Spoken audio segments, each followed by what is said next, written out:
Talking about the Black Panthers today. Not the movie that is still in theaters, that has already made roughly $1.5 billion worldwide. Serious, against a $210 million budget, as if Disney needed even more money. Good God. Pretty soon, we Americans will be living in the United States of Disney. Not talking about the large cats that look super cuddly, but could easily claw your face off, right off your skull, and then pop what's left of your skull like a grape in its powerful bad kitty jaws. Talking about the Black nationalist African-American revolutionary group that kicked off in 1966, the Black Panther political party that rose from the ashes of Malcom X and stood as a fierce, fighting example of black power during the civil rights turmoil of the 1960s. Talking about a very complicated, very polarizing group of freedom fighters and neighborhood protectors. Not an easy topic for a white dude to cover, especially one living in Idaho, but I'm just dumb enough to give it a go. May Nimrod have mercy on my soul. The Black Panthers have a complex history. They fought for racial equality. They fought for a better future for black children. They fought the police. They fought the FBI. They fought other revolutionary groups. They fought each other. They did a lot of fighting. And we're going to thoroughly suck their fight that was at times incredibly inspirational and at other times, at best, morally questionable and almost always controversial today on Timesuck. You're listening to Timesuck.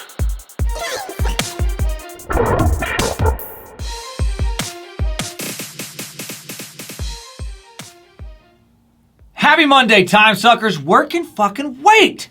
Happy Black History Month to my melatonin-enhanced meat sacks. Hail Nimrod, hail Lucifina, praise Bojangles and Triple M. Thoughts go out to our Australia suckers devastated by recent terrible catastrophic flooding. Read that over 20,000 homes may have been lost. Just devastating. Hope all of you listeners over there are A-OK. Timesuck is brought to you again today by the Broem podcast. Broem is a show about how it's okay to be a dude, but all dudes should be better dudes.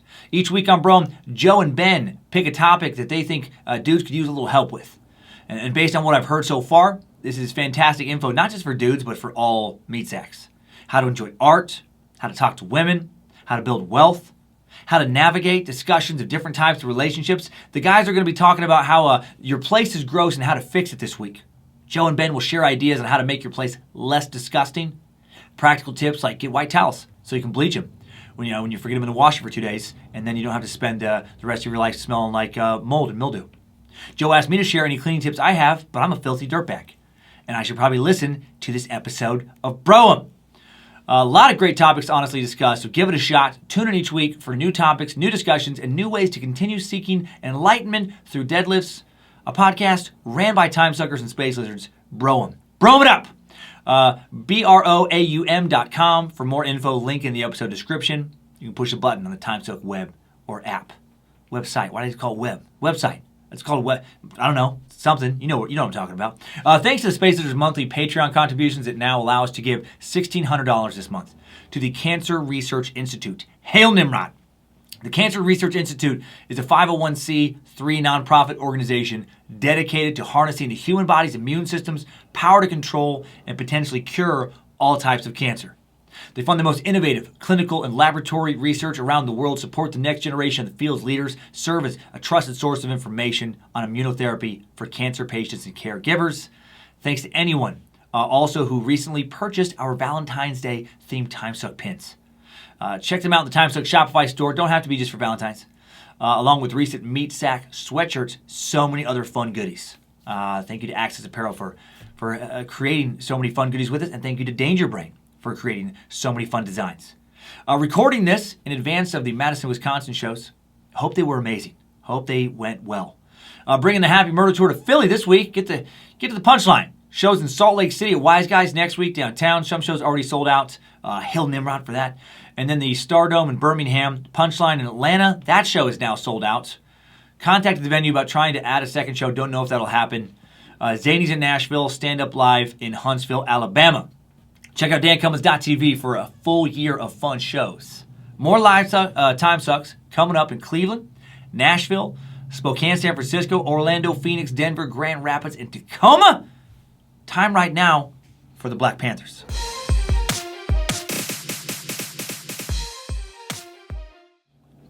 To understand the Black Panthers of the 1960s, to understand why this organization was ever thought up or formed in the first place, you have to understand what life was like for many Black Americans in America in the 1960s as best you can, particularly those living in urban areas. This is one of those sucks where context, real important, like super duper important.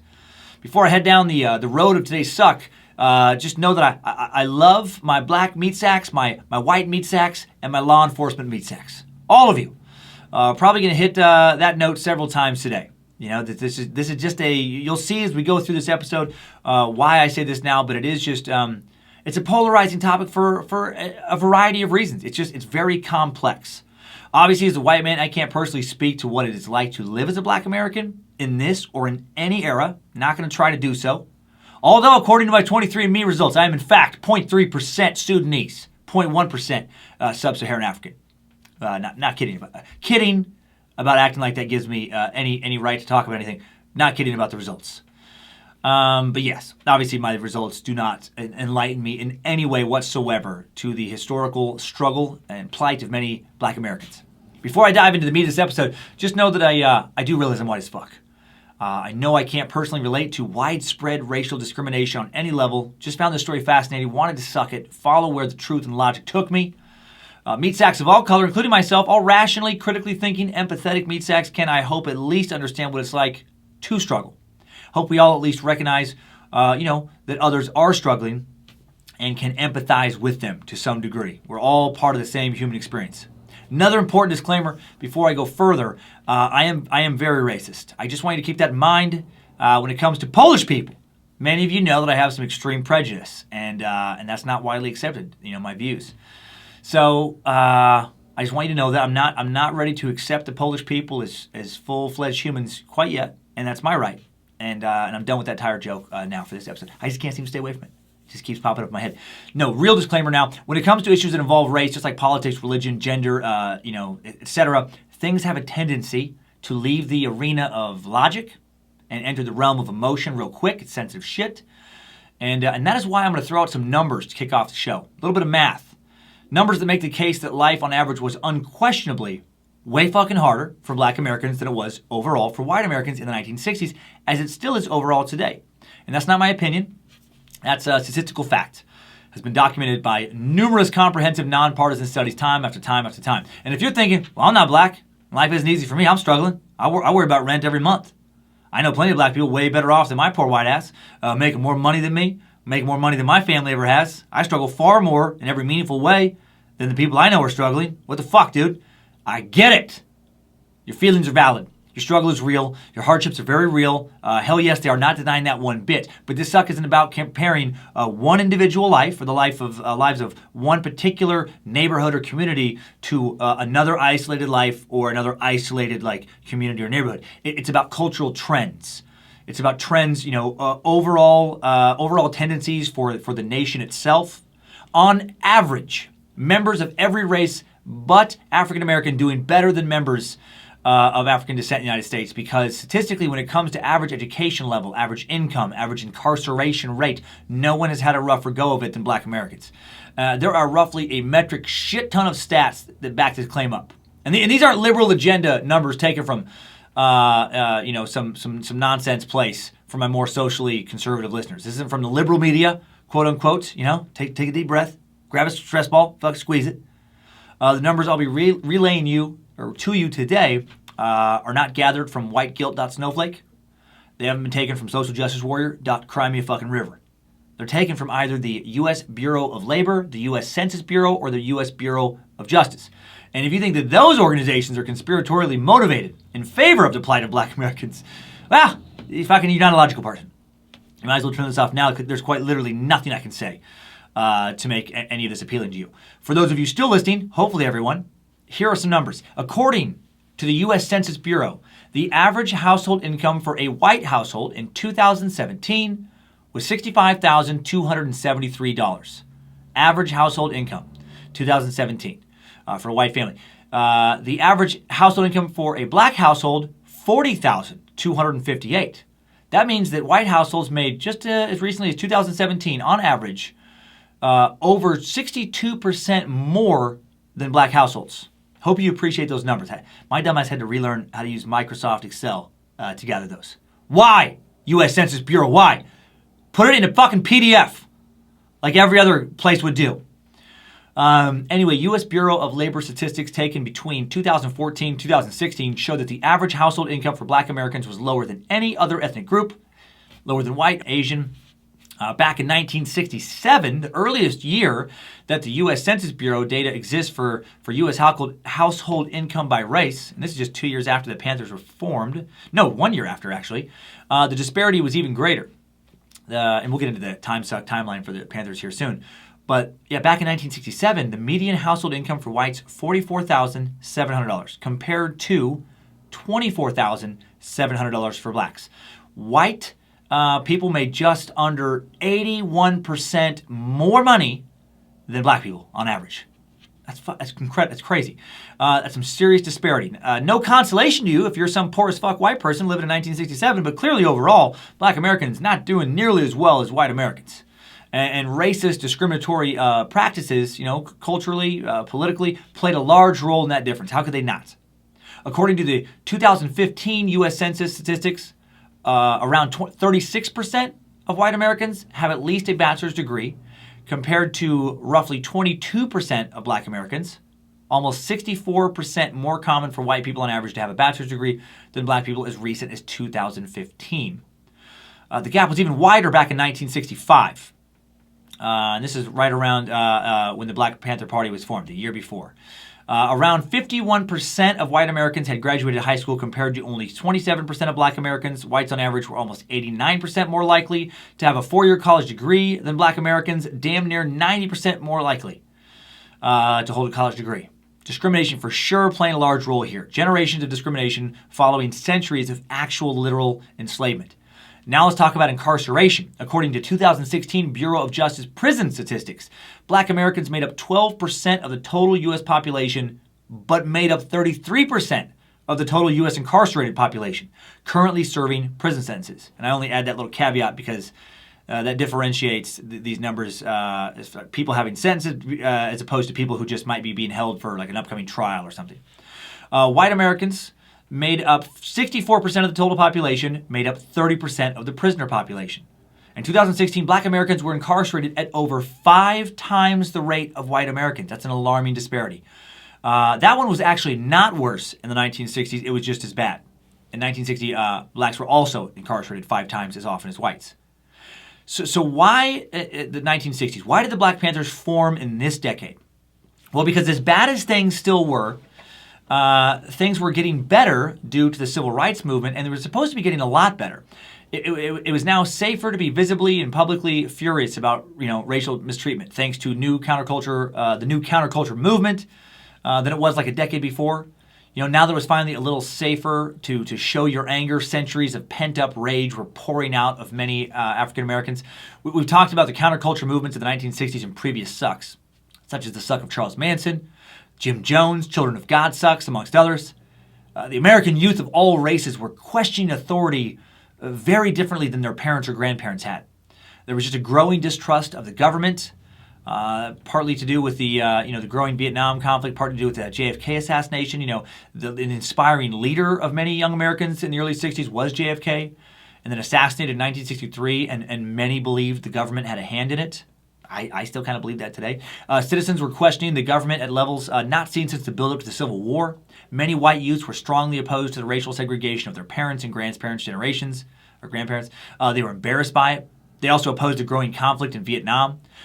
Young black Americans particularly disillusioned in the 1960s. They'd just seen their fathers and grandfathers fight in World War II and the Korean War just as honorably as white soldiers, and come back to a segregated country that did not honor them the same as they honored white soldiers, made them use different bathrooms, sleep in different hotels, shop in different stores, go to different schools.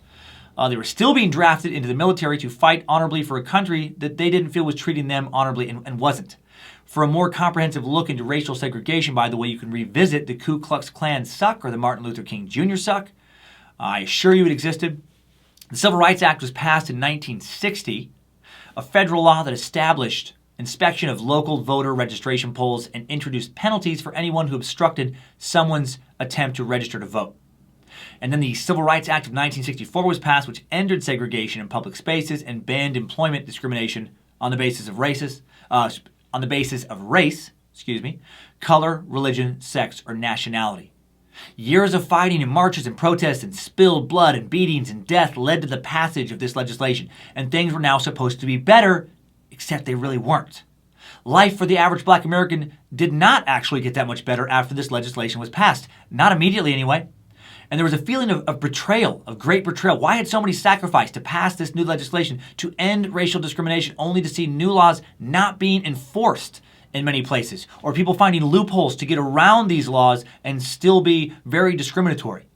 Imagine running the longest race of your life. Like, you don't think you can finish. Your body's starting to revolt. Your muscles are cramping up. You're feeling dizzy. Your lungs have been burning for miles. You got blisters on your feet that are starting to bleed. Your knees aching a little more with every step. But then, way out in the distance, you see that finish line. The thought of crossing that finish line is the only thing that's keeping you running, right? The only thing psychologically motivating you is, okay, I just got to get there. I just got to get there, and then this is over. And then I accomplished it. I finished this race. And then with the last of your strength, you cross that line, you collapse in victory, you did it. It took everything, but you made it. Now imagine as you lay there, your lungs are on fire, your lips are cracked from miles of hard breathing. Imagine some asshole standing over you saying, what the fuck are you doing? This race isn't over. This race will never be fucking over. You run all you want. You will never finish, you will never win. I imagine that is roughly how the 1960s felt on some level to many black Americans. They won, and then they asked to see what was behind door number 3, and it turned out to be someone holding a big sign that just said, more of the fucking same. I mean, imagine just anybody. Imagine the feeling of rage you would have. How dare you? Black Americans continue to suffer widespread discrimination, economic, social inequality after the passage of that legislation. Many black Americans have been moving to the cities of the North and the West for jobs, moving to downtown areas in the 40s and 50s, this great migration, only to find those jobs then relocate to the suburbs. Many black populations ended up getting concentrated in poor urban neighborhoods called ghettos, full of rampant unemployment, substandard housing, widespread social problems such as drug use and crime. Black Americans saw themselves continuing to be excluded from political representation, universities, all sorts of employment areas, social strata such as the middle class. And I know you can point to examples of black Americans who did grow up in the ghettos at this time, went to college, became doctors, lawyers, accountants, scientists, professors, and more, who made good livings and pulled themselves up by their bootstraps, so to speak. Those examples are real. But I feel like you also have to admit it's a lot harder to pull yourself up by your bootstraps if it feels like almost everyone in the country is stomping on your fucking boots all the time. I've experienced racism as a white man in small ways here and there throughout my life. I've personally not been considered for various comedy festivals, mostly when I was younger in comedy in the past, because they would just tell me straight up some version of the quote, "We already have enough white guys." I have had that said to me. You know, I've had TV concepts I wanted to pitch get rejected before even getting looked at because the network was looking for, quote, more diversity in programming, which is code for anything but more straight white dudes. I mean, that is a form of racial discrimination, and it pissed me off every time it happened, but there was always another job waiting for me if I wanted to work hard enough for it. What if I never experienced anyone considering me for a job because of my skin color? What if there wasn't any other doors being opened? You know, I haven't experienced ever an entire community, an entire nation taking a look at me and just being, nope, next, go on, get out of here. I've never lived in constant fear of incarceration because, racist police officers patrol my neighborhood hoping to beat me or beat someone who looked like me with a club. And I only bring all this up to illustrate that life was indeed harder for black Americans than white Americans in the 1960s, and that is why the Black Panthers formed. Right? They formed. They'd watched They've been watching Martin Luther King. You know, many people have been trying more peaceful protests. That wasn't going well all the time, and some people were sick of trying to go that route. And we're like, no, man, let's get fucking mad. Let's get angry, and let's take what's ours. You know, type of attitude. And then before the Panthers come along, Malcom X came along. Malcom X paved the way for the Panthers. Without Malcom X, there would be no Black Panthers. The Panthers heavily influenced by the teachings of Malcom X. A man who will be a subject of a future suck, I'm positive. Malcolm X, born as Malcolm Little, was a preacher's son. His father was also an early black nationalist named Marcus Garvey, who died after being hit by a streetcar, quite possibly murdered by white supremacists strongly opposed to his pro-black messages. His death left Malcolm's family with little income. Such little income that Malcolm's mother cooked dandelion greens she'd picked on the street to feed her kids at one point. That's when you know you were super poor. Like, I'll joke about growing up poor and eating a lot of hamburger helper, small town Idaho, but someone like Malcolm would say, you got to eat meat? You weren't fucking poor. You ate meat? Eating burger? Dandelion broth, made from dandelions picked from cracks in the sidewalk. That's poor. Malcolm's mother was then committed to an insane asylum when he was 14. I imagine it's hard to not lose your goddamn mind when you're making your kids dandelion broth. Malcolm ended up getting raised the last few years of his childhood in foster homes by other family members. After serving a 7-year prison stint for robbery he committed at age 21, he became a prominent black nationalist leader and minister for the Nation of Islam. And Malcolm X came to be known nationally initially because of an incident of police brutality in New York City. Police brutality, more than any other single issue, would lead to the formation of the Black Panthers. On April 26, 1957, Hinton Johnson, a member of the Nation of Islam, and 2 other passerby, also Nation of Islam members, witnessed police officers beating a young black man with their nightsticks. When Johnson shouted, "You're not in Alabama, this is New York," and tried to help the man, one of the officers turned on him and beat the shit out of him with his club, beat him within an inch of his life. Johnson suffered brain contusions and subdural hemorrhaging, and then after the beating, all 4 black men were arrested. Someone who witnessed the event found and told Malcolm X, and he and a small group of black Muslims went to the police station and demanded to see Johnson. Police initially lied, told him that Johnson wasn't even being held there. But then when a crowd of other African Americans hearing about the beating, and gathering outside the station grew to about 500 people, the police officers did allow Malcolm X to speak with Johnson. Once Malcolm X saw what had been done to Johnson, he insisted on an ambulance taking him to Harlem Hospital. Johnson was taken to the hospital, his injuries were treated, and by the time he was returned to the police station, roughly 4,000 people were now gathered outside the station. An angry mob had formed. Authorities were getting nervous. Shit was tense. Inside the station, Malcolm X, an attorney, made bail arrangements for 2 of the Muslims. Johnson was not bailed, but police did say he could go back to the hospital until his arraignment the following day. Malcolm X hadn't won the war, but he'd won a battle with officers that day. And so he stepped outside the station house. He motioned for the crowd to be quiet. Once they were quiet, he farted one time, just one time, loudly, powerfully, poetically, triumphantly. It was the signal the crowd had been waiting for, and they stormed the station. In the end, 50 rioters, 35 police officers died, an additional 65 officers, 172 rioters were wounded, 4 structures, including the precinct, burned to the ground in the clash that followed that fateful fart. That riot is the origin of the term Bronx Cheer. That's right, the Bronx Cheer can be traced back to Malcolm X in 1957. It's also known as the fart heard around the world. And that's not true. If Malcolm X farted that, this shit's so heavy. I gotta lighten it up from time to time. If Malcolm X farted that day, no one wrote about it. He didn't say anything. And it's not relevant to the story. What really happened, he did come outside, he gave a hand signal to the crowd, and the crowd dispersed. They knew what the hand signal was. One police officer would later say, no one man should have that much power. Within a month, I'm guessing he said some other things that weren't quoted in the text. Within a month, the New York City Police Department arranged to keep Malcolm X under surveillance. Tensions between the police and the black community in New York and around the country were growing. It was issues like this that pushed Malcolm X to hate not only police officers, but basically white people in general. He started pushing an agenda via the Nation of Islam that white people were, quote, devils, that blacks were superior to whites, and that the demise of the white race was imminent. He was critical of the civil rights movement, even labeling Dr. King Jr. a chump, and he called Dr. King's 1963 March on Washington the farce on Washington. Now, do I like this element of his messages? Fuck no. Of course I don't. I don't like racism in any form. I don't like it when it's white against black, and I don't like it when it's black on white. But while I don't condone Malcolm X's racist rhetoric, I do have more sympathy for him than I do, for some like KKK leader, for example. Because I feel like people are like, well, it's not okay for them to say it. Why is it okay here? Not okay for either person to say that, I don't think. But when you're the victim of consistent racial abuse and then you in turn are like, well, fuck those people, I have more sympathy for you than when you are on the team or on the side of consistent perpetration of racial abuse.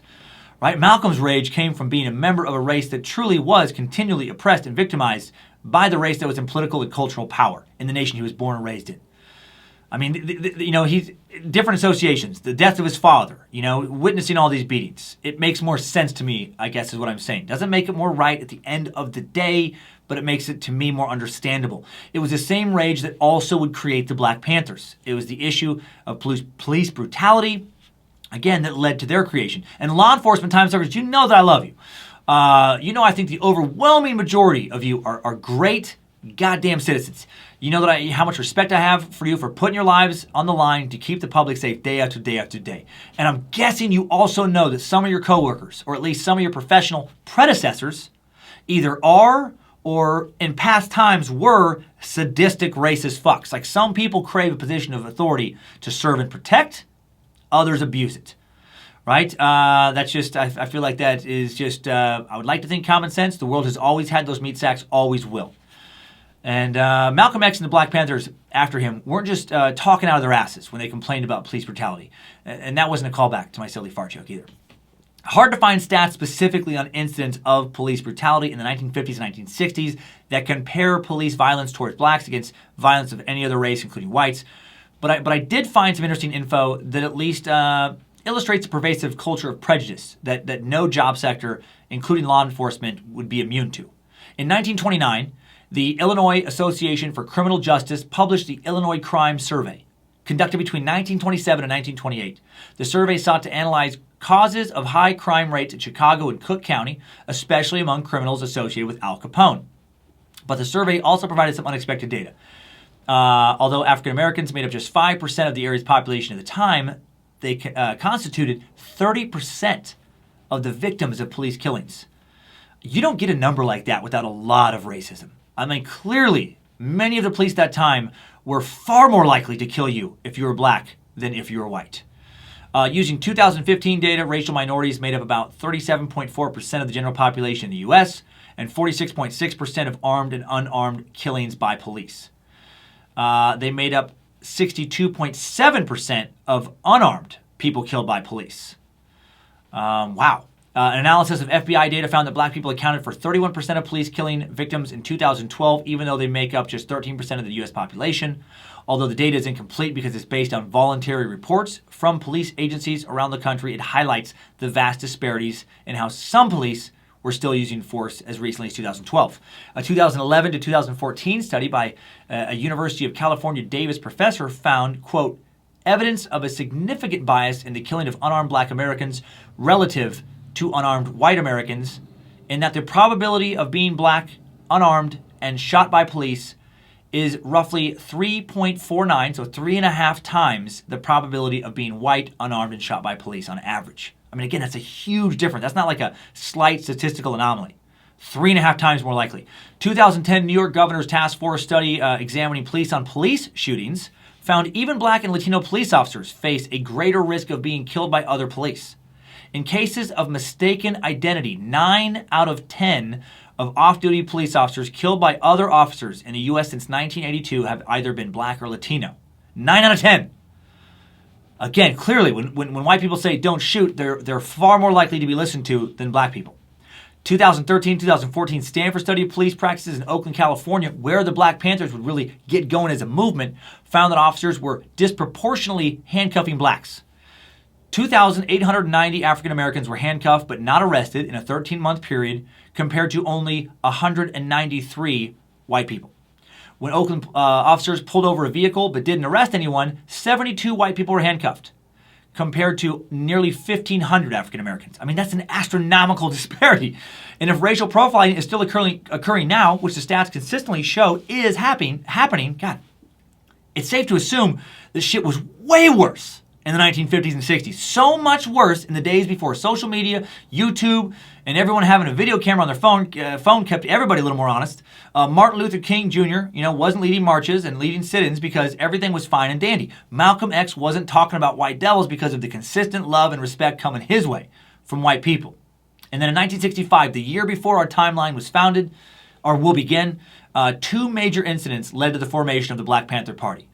One was the assassination of Malcolm X in February of 1965, and the other was the Watts riots in August of that year. On the evening of Wednesday, August 11th, 1965, 21-year-old Marquette Fry, an African-American man driving his mother's 1955 Buick, pulled over by California Highway Patrol motorcycle officer Lee Minikis for alleged reckless driving in the Watts neighborhood of Los Angeles. After administering a field sobriety test, Minikis placed Fry under arrest, radioed for his vehicle to be impounded. Marquette's brother Ronald, a passenger in the vehicle, walked to the nearby house, bringing their mother, Rena Price, back with him to the scene of the arrest. When Rena Price arrived on the scene, she scolded Fry about drinking and driving, as he recalled years later in a 1985 interview with the Orlando Sentinel. And then the situation escalated quickly. Somebody shoved Price, Fry was struck, Price jumped an officer, and another officer pulled out a shotgun, and shit got crazy. Backup police officers attempted to arrest Fry by using physical force to subdue him.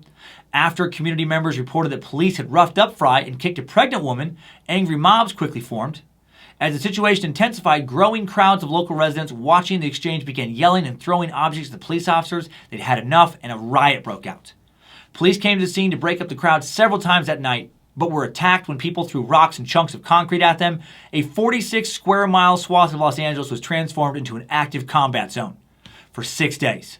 Nearly 4,000 members of the California National Guard would end up getting called in to suppress rioting that resulted in 34 deaths, 272 buildings being damaged or burned, 192 businesses and homes looted, 267 businesses completely destroyed.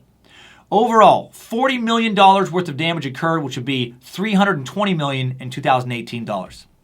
And while the riots ended, the feelings of rage consuming many black Americans did not. Black youth are hearing Malcolm X, or were hearing before he was assassinated, tell them that if white America won't leave them alone, they'll just have to burn the nation to the fucking ground and rebuild it. Malcolm X adamantly believed in bearing arms. He wasn't down with Dr. King's let's hold hands and pray about this shit. He wanted a revolution. April 3rd, 1964, he'd actually given a speech in which he encouraged African Americans to use their right to vote and threatened the government with an armed response if African Americans did not receive full voting equality. In the speech, he stated, "It's either the ballot or the bullet." And that was one of the slogans that would later be adopted by the Black Panthers. In his Message to Grassroots speech delivered in 1963, Malcolm X explained that armed self-defense among African Americans was not only necessary, but also morally justifiable, citing the American Revolution, the French Revolution, Russian Revolution. He claimed all involved huge losses of life and outlined a belief that a revolution that does not involve bloodshed is impossible. He said, "Look at the American Revolution in 1776. That revolution was for what? For land. Why did they want land? Independence. How was it carried out? Bloodshed. The French Revolution, what was it based on? The landless against the landlord. What was it for? Land. How did they get it? Bloodshed. Was no love lost? Was no compromise? Was no negotiation? The Russian Revolution, what was it based on? Land, the landless against the landlord. How did they bring it about? Bloodshed. You haven't got a revolution that doesn't involve bloodshed. As long as the white man sent you to Korea, you bled. He sent you to Germany, you bled. He sent you to the South Pacific to fight the Japanese, you bled. But when it comes to seeing your own churches being bombed and little black girls murdered, you haven't got any blood. How are you going to be nonviolent in Mississippi as violent as you were in Korea? If it is wrong to be violent defending black women and black children and black babies and black men, then it is wrong for America to draft us and make us violent abroad in defense of her. And if it is right for America to draft us and teach us how to be violent in defense of her, then it is right for you and me to do whatever is necessary to defend our own people right here in this country. That's powerful shit. A lot of military references in that talk, you know. Opposition to the growing conflict in Vietnam also was leading to the formation of the Black Panthers. Even before the U.S. ever really escalated the Vietnam conflict, young American men were being drafted.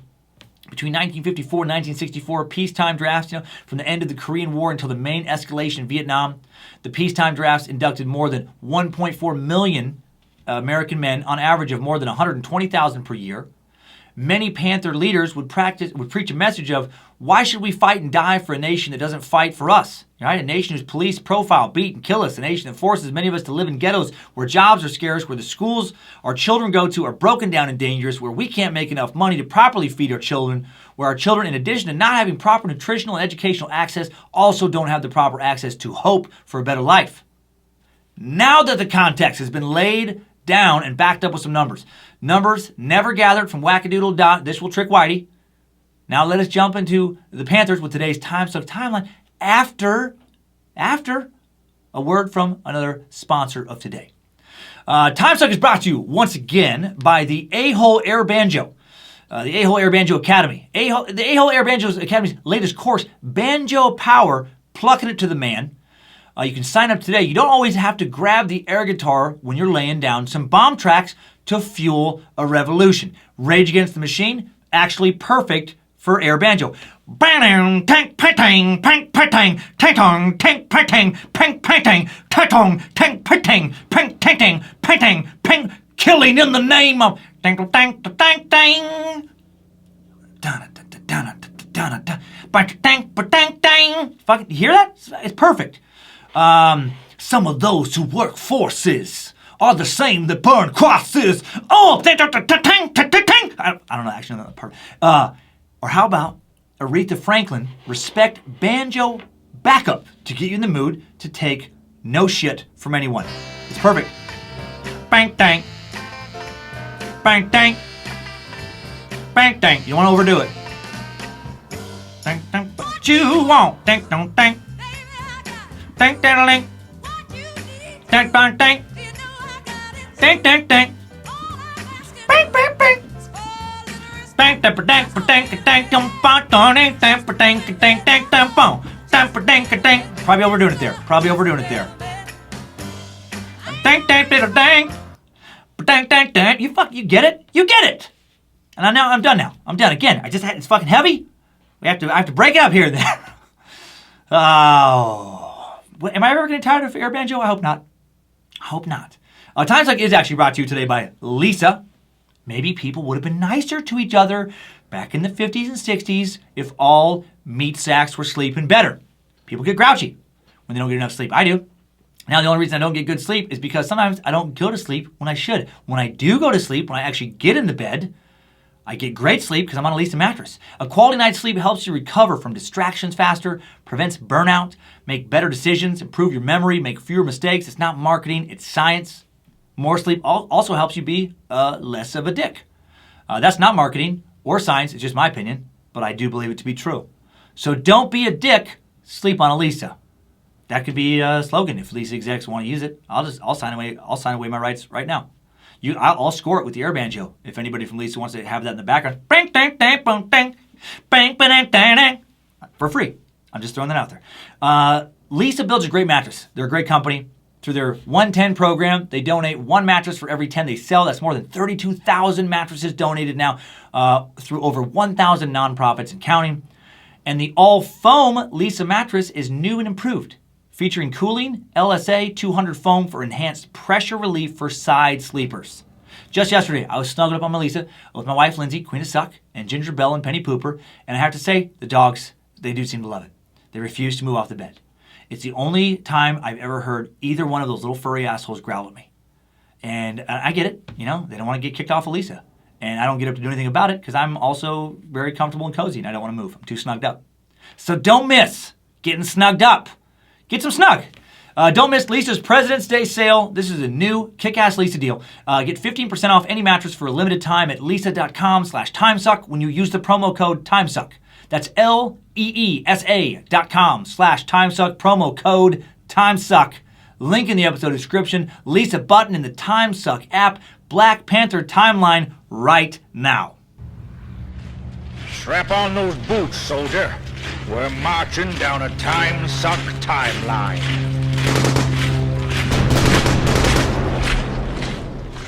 On October 22nd, 1966, Oakland community organizer Bobby Seale and ex-con turned law student Huey Newton formed the Black Panther Party for Self-Defense, a revolutionary political organization on Seale's 30th birthday. Huey Newton was only 24. Originally, there were just 6 members. There was Elbert Big Man Howard, Huey Newton, the defense minister, Sherman Forte, Bobby Seale, the chairman, Reggie Forte, and little Bobby Hutton, the treasurer. The concept of a Black Panther Party didn't originate in Oakland. It's just where it took hold. A group similar in mission statement, but different in name, that just barely preceded the Panthers, was the SNCC, Student Nonviolent Coordinating Committee, that formed in Lowndes County, Alabama in early 1966. Hopefully I'm saying Lowndes correct. That's a word I don't feel super confident about. The earliest organization, actually called the Black Panther Party, started in April of 1966, the New York Black Panther Party, but it was almost immediately infiltrated and placed under law enforcement surveillance and dissolved completely within a year. Actually, many Panther organizations formed around the country in 1966, but none really thrived like the Oakland chapter. Huey Newton was born in Monroe, Louisiana, and Huey, again, the co-founder. Born to an impoverished family of sharecroppers, his family moved to Oakland in 1945 when he was just 3 years old. As a teenager, he was arrested several times for criminal offenses, including gun possession, vandalism at age 14. Growing up in Oakland, Newton said that he was made to feel ashamed of being black. Years later, in his autobiography, Revolutionary Suicide, he wrote, "During those long years in Oakland public schools, I did not have one teacher who taught me anything relevant to my own life or experience. Not one instructor ever awoke in me a desire to learn more or to question or to explore the worlds of literature, science, and history. All they did was try to rob me of the sense of my own uniqueness and worth, and in that process nearly killed my urge to inquire. If only Huey had the cult of the curious to turn to. Hail Nimrod! Yeah, yeah, yeah! Got fired up for a second there. Huey graduated from Oakland Technical High School in 1959 despite not knowing how to read. Sounds like that high school was even easier than Salmon River High School, the place I graduated from in Riggins, Idaho. I would not be surprised if a few of my former classmates also graduated not knowing how to read. Despite being illiterate, Newton was no dummy. He taught himself how to read before attending Merritt College in Oakland and then got into the San Francisco School of Law where he met Bobby Seale. Years after the dissolution of the Panthers in 1980, he received a PhD in social philosophy from the University of California at Santa Cruz. His dissertation was titled War Against the Panthers, a Study of Repression in America. The other co-founder, Robert Bobby Seale, was born in Liberty, Texas, son of a carpenter and a homemaker. When he was 8, his family moved to Oakland. Seale went to Berkeley High School, dropped out, joined the U.S. Air Force. He was dishonorably discharged a few years later for fighting with the commanding officer. Feisty dude. After leaving the Air Force, he worked as a sheet metal mechanic for various aerospace plants while studying for his high school diploma at night. Another guy who's no dummy, he'd later say, I worked in every major aircraft plant and aircraft corporation, even those with government contracts. I was a top-flight sheet metal mechanic. After earning his high school diploma, Seale attended Merritt Community College, where he studied engineering and politics until 1962. In 1962, he first heard Malcom X speak. He was inspired, so inspired, he joined the Afro-American Association, AAA, a group on the campus devoted to advocating black separatism, and lost interest in engineering. Through the AAA group, Seale met Huey Newton. Every time I say Huey's name, by the way, I immediately think of Huey Lewis in the News. It's just every single time I say Huey, it's, right away in my head, just, I want a new drug, want a woman make me sick, bam, bam, bam, want a woman make me crash my car, make me feel 3 feet thick. Fucking Huey Lewis! Anyway, in June of 1966, Seale began working at the North Oakland Neighborhood Anti-Poverty Center in their summer youth program teaching Black American history and an ethic of responsibility toward other black people living in your black community. He and Newton met Bobby Hutton, one of the original 6, and Seale would describe the Panthers as an organization that represents black people, and many white radicals relate to this and understand that the Black Panther Party is a righteous revolutionary front against this racist, decadent, capitalistic system. In addition to being influenced by the teachings of Malcom X, who had once declared himself a communist in a letter to President Truman opposing U.S. involvement in the Korean War, the Black Panthers also heavily influenced by communist and socialist teachings. The FBI would declare them a communist organization.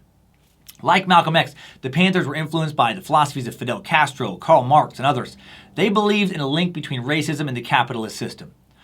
Huey Newton, and every single time, Huey Lewis, I want a new drug. Huey Newton, in particular, identified as a Marxist-Leninist, Lenin being, of course, the Russian revolutionary who served as the head of Soviet Russia from 1917 to 1924, who was heavily influenced by Pootie and Juju. Put it in your lunchbox, Shirley. Do little Pootie. Learn about all that in the Stalin Suck if you're confused. Despite sharing similarities with other African American cultural nationalist organizations, such as the Universal Negro Improvement Association and Malcom X's Nation of Islam, to which the Panthers were commonly compared, the Panthers immediately sought to set themselves apart from these other groups. Although all of these black-centric groups shared certain philosophical positions and tactical features, the Black Panther Party differed on a number of basic points. For example, whereas African American cultural nationalists generally regarded all white people as oppressors, the whole white devil talk of Malcolm X, initially at least, the Black Panther Party distinguished between racist and non-racist whites and allied themselves with progressive members of the latter group. You watch videos of old Black Panther demonstrations, early ones, and you typically see a fair amount of white supporters. And whereas other black nationalists generally viewed all African Americans as oppressed, the Black Panther Party believed that black capitalists and black elites could and typically did exploit and oppress other black people, especially the working class. The Black Panthers were also more militant than other black nationalist groups. Look at pictures, and they're often dressed up like soldiers in a revolution, armed soldiers. To really understand what the Panthers were about, you have to get familiar with their 10-point program, which was a mission statement written by Huey Newton, shortly before the group even officially formed on October 15th, 1966. Number 1, we want freedom. We want power to determine the destiny of our black community. We believe that black people will not be free until we are able to determine our destiny.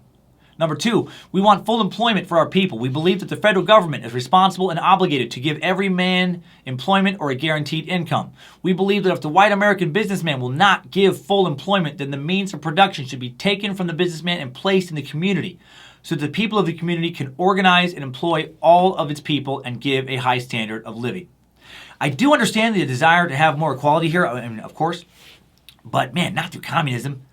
It's amazing how many people were really into communism back then. It was just a different era. I mean, communism was new and exciting to numerous young liberals in the 1960s. Those who have survived until today, though, I'm guessing the overwhelming majority have a very different opinion of communism now. Capitalism has its evils, for sure, but it's proven to provide a far better quality of life than communism, right? Look at the human rights violations in North Korea, communist Russia, Cuba, China, etc. You know, innovative entrepreneurial capitalism fuels new technology, increases our standard of living. You don't see North Korea kicking out the latest, greatest computers, automobiles, medical technology, etc. No. And I don't have time in this stuff to go into great detail about the differences between communism and capitalism here to properly illustrate how much better capitalism is. But communism, time and time again, failed to improve the human condition. Fuck communism. Bojangles growls every time he hears that word. If this country ever shifts towards actual communism, I shit you not, I will leave. I will bounce out to any capitalist nation that will take me. I don't mind some socialism. We do have that now already. It's called Medicaid, or Medicare, or Social Security. But communism, no. I do understand, though, when it seems like you and your family and friends never get to be the factory owners, like ever, then fuck yeah, let's take it. Let's give that shit to the people, you know? Very Rage Against the Machine. Bang, tang, tang, tang, tang, tang, tang, tang, tang, tang, tang. Can you imagine, there's a revolution going on. People are like, fuck, fight the power with that beat. Fight the power. And then just one dude with the banjo. Tang, tang, tang, tang, tang, tang, tang. They're like, Doug, enough with the goddamn banjo. It's killing the whole vibe. But I'm playing the same notes as everyone else. I'm in the same spirit. Patang, pang, tatang. Come on, it's how I contribute to the... No, Doug. Get a fucking bass guitar or shut up. Oh, all right. What if I do it quiet? Tang, tang, tang, tang, tang. Anyways, back to the 10-point program. Number 3, we want to end the robbery by the capitalists of our black community. We believe that this racist government has robbed us, and now we are demanding the overdue debt of 40 acres and 2 mules. 40 acres and 2 mules were promised 100 years ago as restitution for slave labor and the mass murder of black people.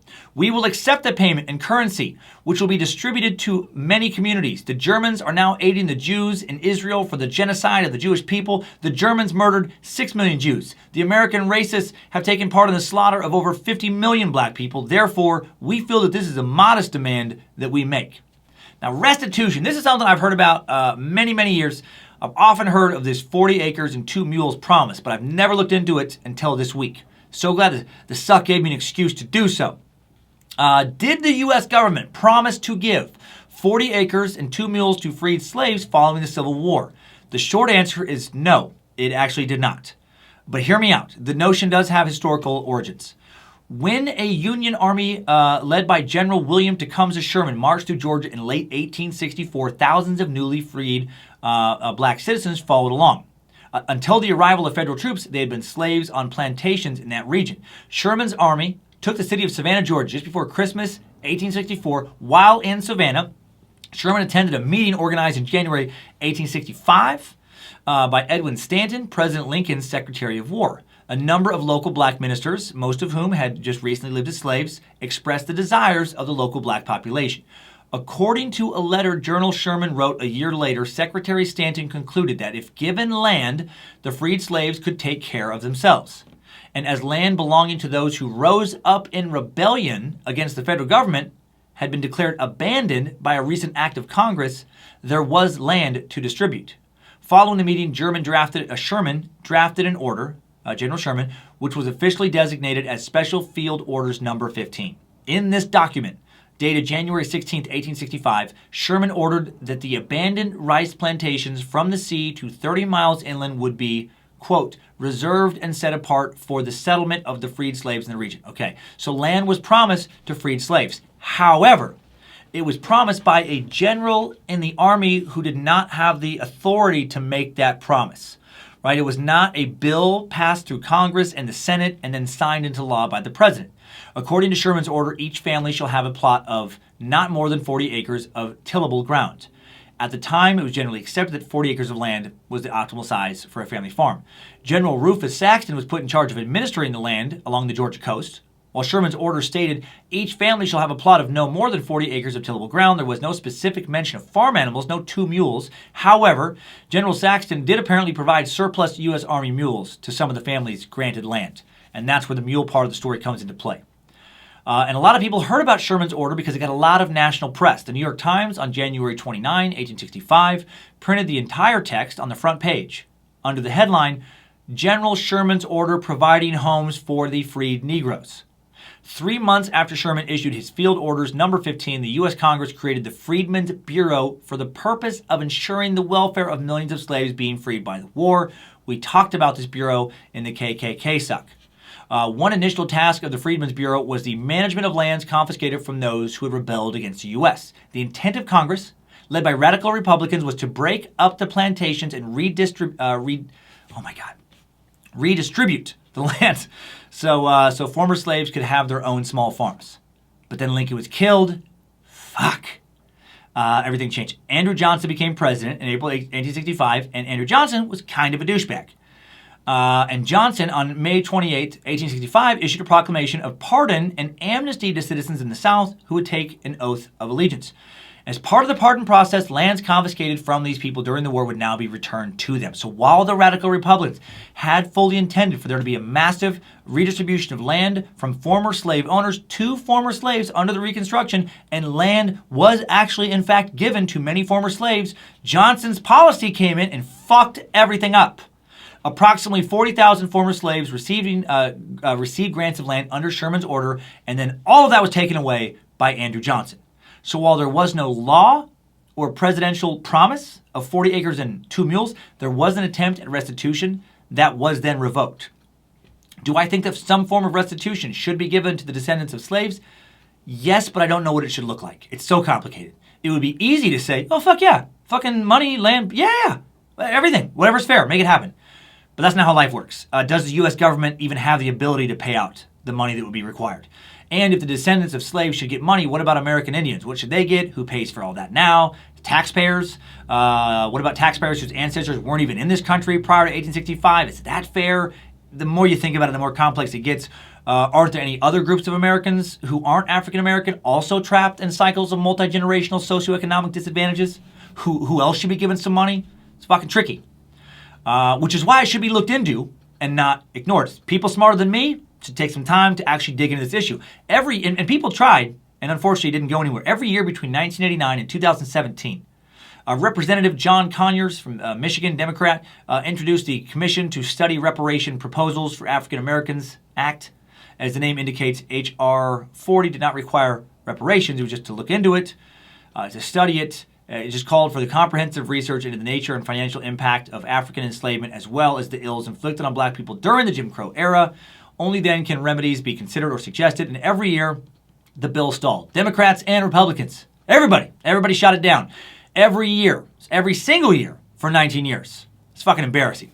What about targeted education and job training programs for the descendants of slaves whose families have been trapped in cycles of poverty for over 150 years?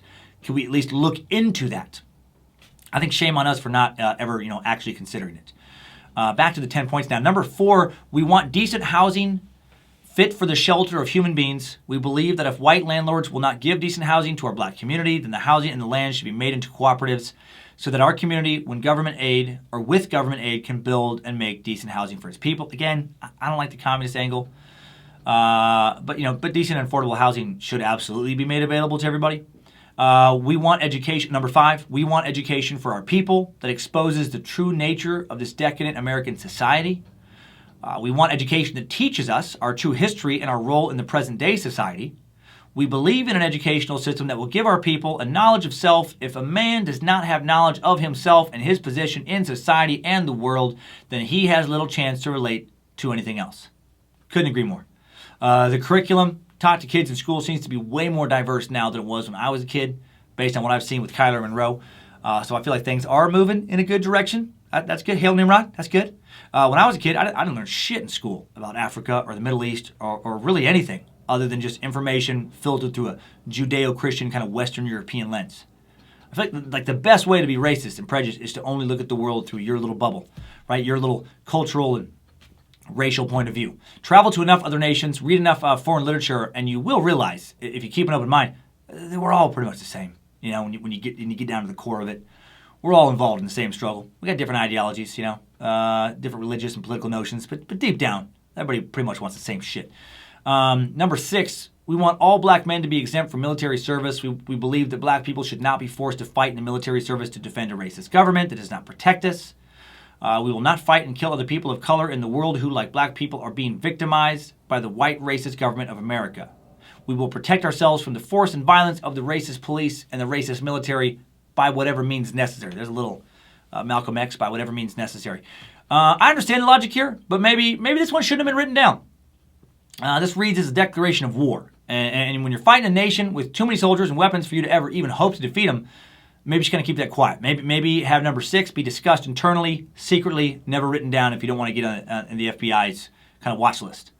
Like if I ever want to start a revolution, it's gonna be like Fight Club, right? First rule of overthrowing the government is to not fucking talk about overthrowing the government, which I do realize creates some organizational problems. Number 7, we want an immediate end to police brutality and murder of black people. We believe we can end police brutality in our black community by organizing black self-defense groups that are dedicated to defending our black community from racist police oppression and brutality. The Second Amendment to the Constitution of the United States gives a right to bear arms.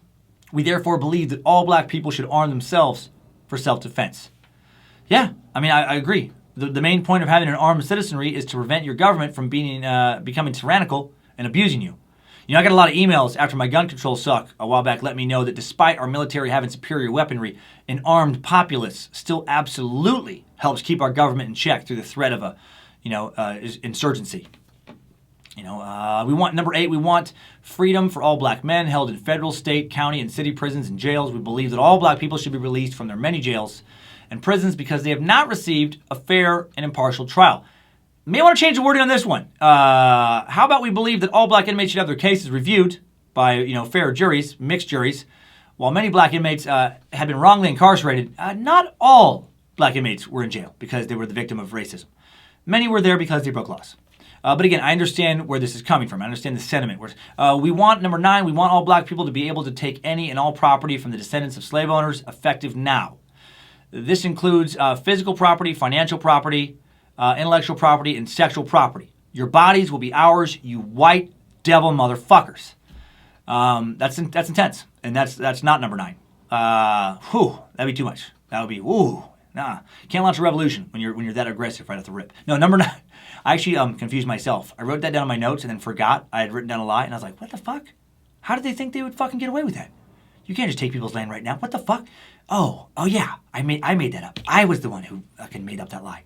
Number 9 said, we want all black people when brought to trial to be tried in a court by a jury of their peer group or people from their black communities, as defined by the Constitution of the United States. We believe that the court should follow the United States Constitution so that black people will receive fair trials. The 14th Amendment of the U.S. Constitution gives a man a right to be tried by his peer group. A peer is a person from a similar economic, social, religious, geographical, environmental, historical, and racial background. To do this, the court will be forced to select a jury from the black community from which the black defendant came. We have been and are being tried by all white juries that have no understanding of the average reasoning man of the black community. I do love that one. All white juries deciding black trials, especially during the racist 1960s, that's pretty fucked up. Should not have happened. And finally, number 10, we want land, bread, housing, education, clothing, justice, and peace. When, in the course of human events, it becomes necessary for one people to dissolve the political bands which have connected them with another, and to assume, among the powers of the earth, the separate and equal station to which the laws of nature and nature's God entitle them, a decent respect of the opinions of mankind requires that they should declare the causes which impel them to the separation. We hold these truths to be self-evident, that all men are created equal, that they are endowed by their Creator with certain inalienable rights, that among these are life, liberty, and the pursuit of happiness, that to secure these rights governments are instituted among men, deriving their just powers from the consent of the governed, that whenever any form of government becomes destructive of these ends, it is the right of the people to alter or abolish it and institute a new government, laying its foundation on such principles as and organizing its powers in such form as to them shall seem most likely to affect their safety and happiness. Prudence indeed will dictate that governments long established should not be changed for light and transient causes, and accordingly all experience hath shown that mankind are more disposed to suffer, while evils are sufferable, than to right themselves by abolishing the forms to which they are accustomed. But when a long train of abuses and usurpation, sorry, that word eludes me right now. Pursuing invariably the same object evinces a design to reduce them under absolute despotism. It is their right, it is their duty to throw off such government and to provide new guards for their future security. Whew, that's a mouthful. That's a lot. That's a lot of info. I love it. I mean, they never had a chance to overthrow the U.S. government, but I love the spirit of this message. It's like, yeah, when the government turns and it isn't serving the people, time to overthrow the government. I love America. And loving it should include wanting to destroy it if it ever loses its way, right? The only reason America was started was to be able to pursue the American dream, be able to work your way into owning a home, sending your kids to college, chasing a nice retirement for yourself, and an inheritance for future generations. And for Huey, Bobby, people living in their neighborhoods, this is damn near impossible. If I was him, I would have felt the same rage. Now imagine, I would probably fucking hated white people. Would have wanted to burn this country to the ground. And if we ever become as racist and hateful as we used to be, if we ever stop evolving towards more and more acceptance for people of different sexual preferences, skin colors, cultural affiliations, religious or non-religious belief systems, gender identities, etc., if we become more and more intolerant as opposed to tolerant, then I hope we do burn this motherfucker to the ground and start over. Let's not make America great again. Let's make it great for everyone for the first fucking time. It's been great before, but only selectively. Never great for everyone. That's why I've always hated that slogan. Wasn't great for women when workplace sexual harassment and date rape was basically a cultural norm. Wasn't great for homosexuals when they were given the Matthew Shepard treatment time and time again. Wasn't great for Asians when they were being run out of the fucking towns and thrown into shallow graves while they built railroads and worked mines. It wasn't fucking great for inner city black Americans when they were so scared of police they felt they needed to arm themselves and follow the police. And if you want to read politics into this rant, that's on you. It's not there for me. If wanting equality for everyone who isn't actively hurting others with their choices isn't part of your moral compass, if that offends you somehow politically, then you're no member of the Cult of Curious. You're not on Team Meat Sack. Get in Nimrod's butthole. Get in there. That's where apparently you belong. Okay, now back to the show. Let's talk about following the police, what I was referencing there, after a word from today's final sponsor. Before we discuss other areas outside of Europe. What am I talking about? Sorry. A word from today's final sponsor. I lost my mind for a second there. Went to the wrong notes. Today's Timesuck is brought to you by the Great Courses Plus. I am on a lifelong quest to learn as much as I can about the past and the world around me.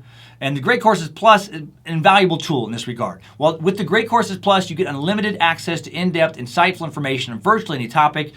This streaming service has thousands of lectures to explore on topics like world history, archaeology, astronomy, civil rights, art and literature, even cooking or learning a new language. And they're all presented by top-notch experts who are so passionate about what they teach. You can watch or listen entirely on your schedule from anywhere. If you heard last week's Suck, you know that I've been enjoying the course, The History of Ancient Egypt. Egyptologist Bob Breer examines the 3 periods of ancient Egypt, including Sneferu, the first pyramids, the mysterious reign of Queen Hatshepsut, the murder of King Tut. I like King Tut. Easy Egyptian name. Even talks about how to read hieroglyphics. Lecture 44, still my favorite, the Middle Ptolemies, the decline. Dr. Bob talks about one of the Ptolemy rulers fleeing to Cyprus when the people revolted against him. His wife stayed behind to rule in his place. That pissed him off.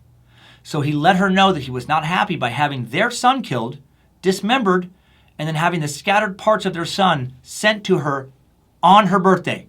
Surprise! Ha ha! You never saw that coming, did you? That is so messed up. That's so messed up. It might even, make Ed Kemper be like, Father, you've gone too far, Father. You really need to get your zapples under control. So learn more about the Ptolemies. So much more. To help you get started, the Great Courses Plus is offering a free trial with unlimited access to learn about anything. To get this great offer, sign up through thegreatcoursesplus.com/timesuck.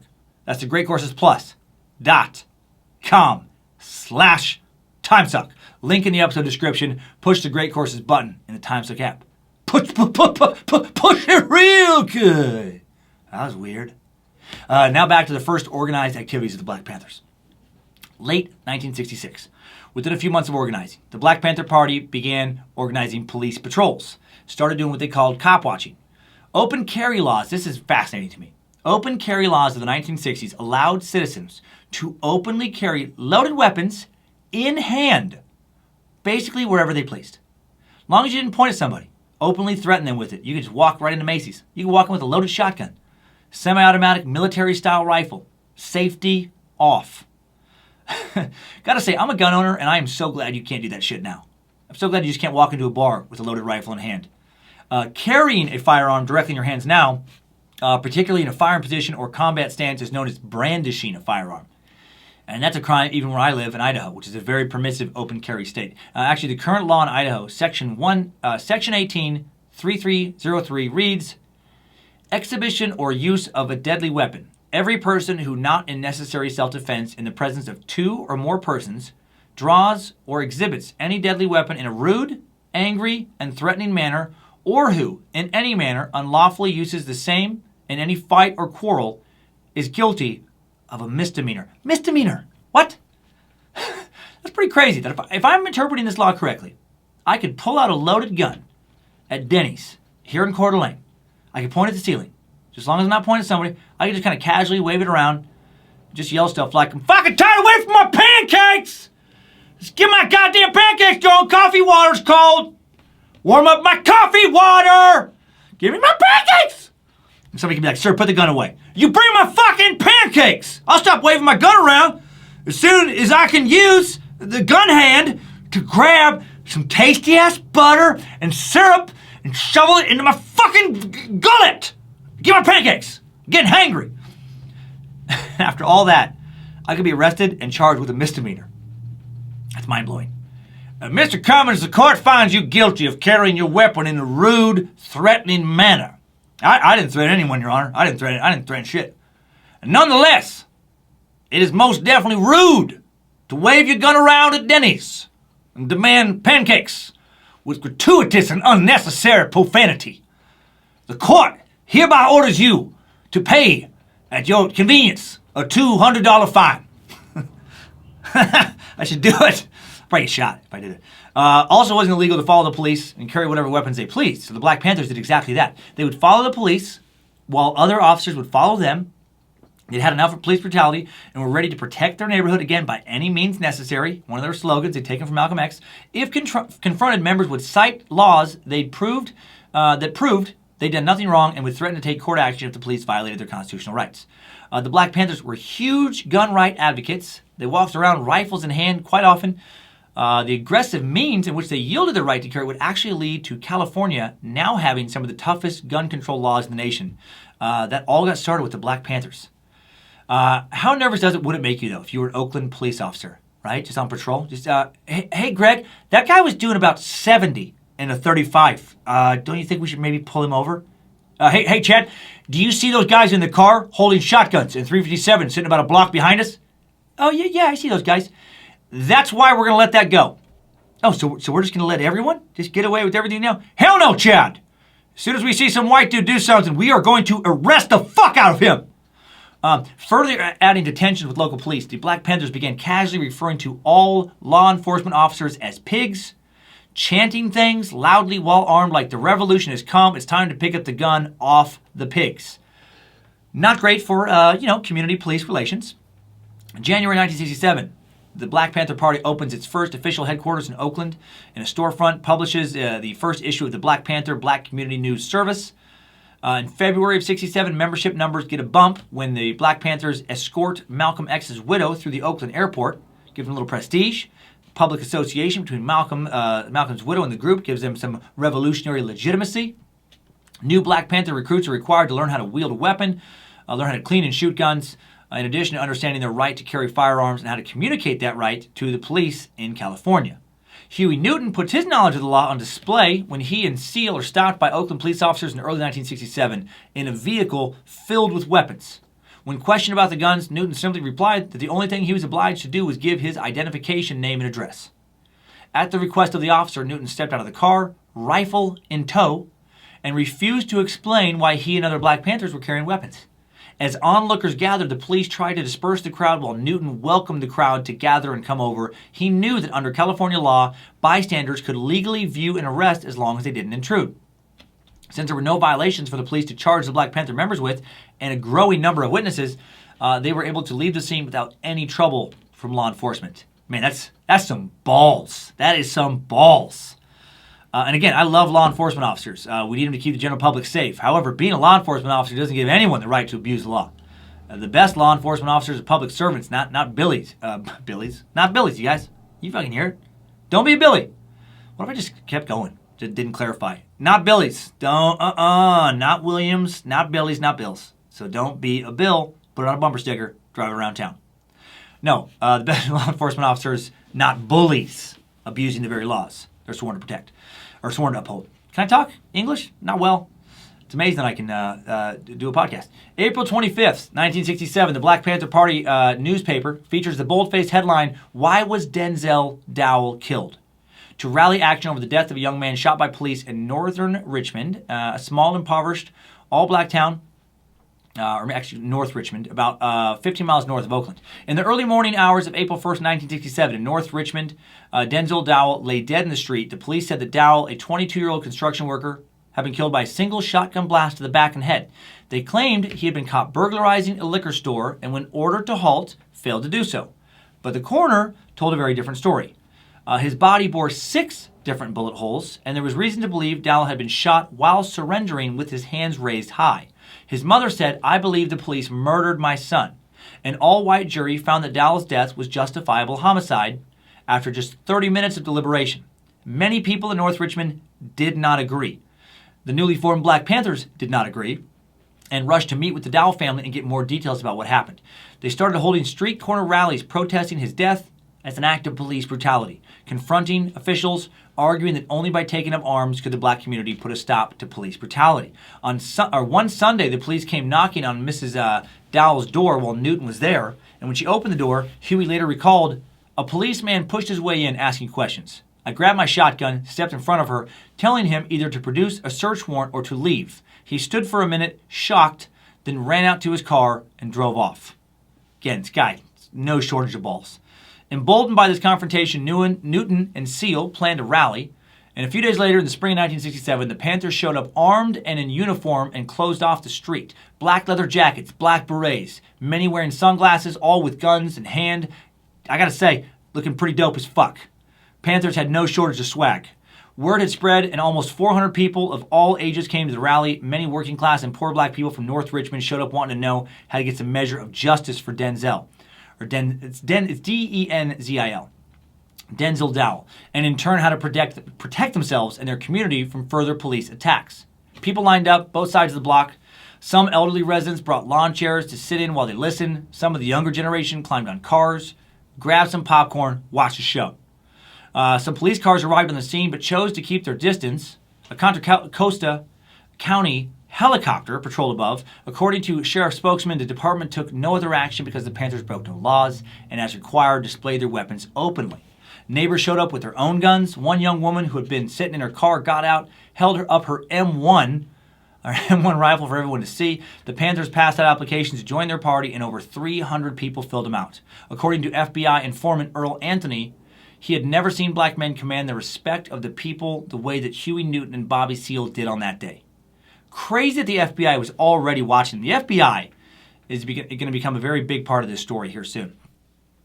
This rally and the actions of the Panthers in general over the past few months scaring the shit out of the California government. Following the rally, Don Mulford quickly drafts the Mulford Act, a bill that would prohibit the carrying of loaded firearms in public. When Newton, Seale, and other Panthers caught wind of this new legislation being proposed, they quickly organized a protest. This might be my favorite part of the story. On May 2nd, 1967, Panther Chairman Bobby Seale led a group of 30 fully armed Black Panthers to the California state capitol in Sacramento. Then Governor Ronald Reagan happened to be there. He was there that day, giving a speech. The news crews that were covering him quickly shifted to interviewing and filming the newly arrived Panthers.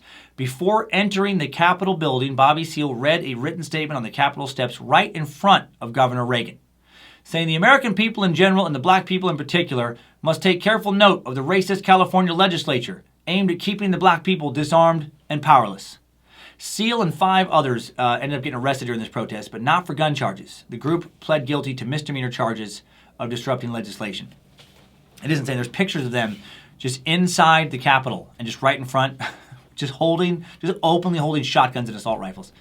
The following months, in June and July of 1967, there were massive race riots in cities like Cleveland, Newark, Chicago, and Detroit. The city of Newark, New Jersey, erupted in violence as black residents battled police following the beating of a black taxi driver, leaving 26 people dead. 26. The 1967 Detroit riots were among the most violent and destructive riots in U.S. history. By the time the bloodshed, burning, and looting ended after 5 days, 43 people were dead, 342 injured, nearly 1,400 buildings burned, some 7,000 National Guard and U.S. Army troops have been called into service. It all started, that one, with the raid of an illegal nightclub on 12th Street in Detroit, hotspot of inner-city nightlife, both legal and illegal. At the corner of 12th Street in Claremont, a man named William Scott operated a Blind Pig, which was an illegal after-hours club. It might be 12th Street in Claremont, actually. On weekends, out of the office of the United Community League for Civil Action, a civil rights group. The police vice squad often raided establishments like that on 12th Street, and at 3:35 a.m. on Sunday morning, July 23, they moved against Scott's club. On that warm, humid night, Scott was hosting a party for several veterans, including 2 servicemen recently returned from Vietnam, and the bar's patrons were reluctant to leave the air-conditioned club.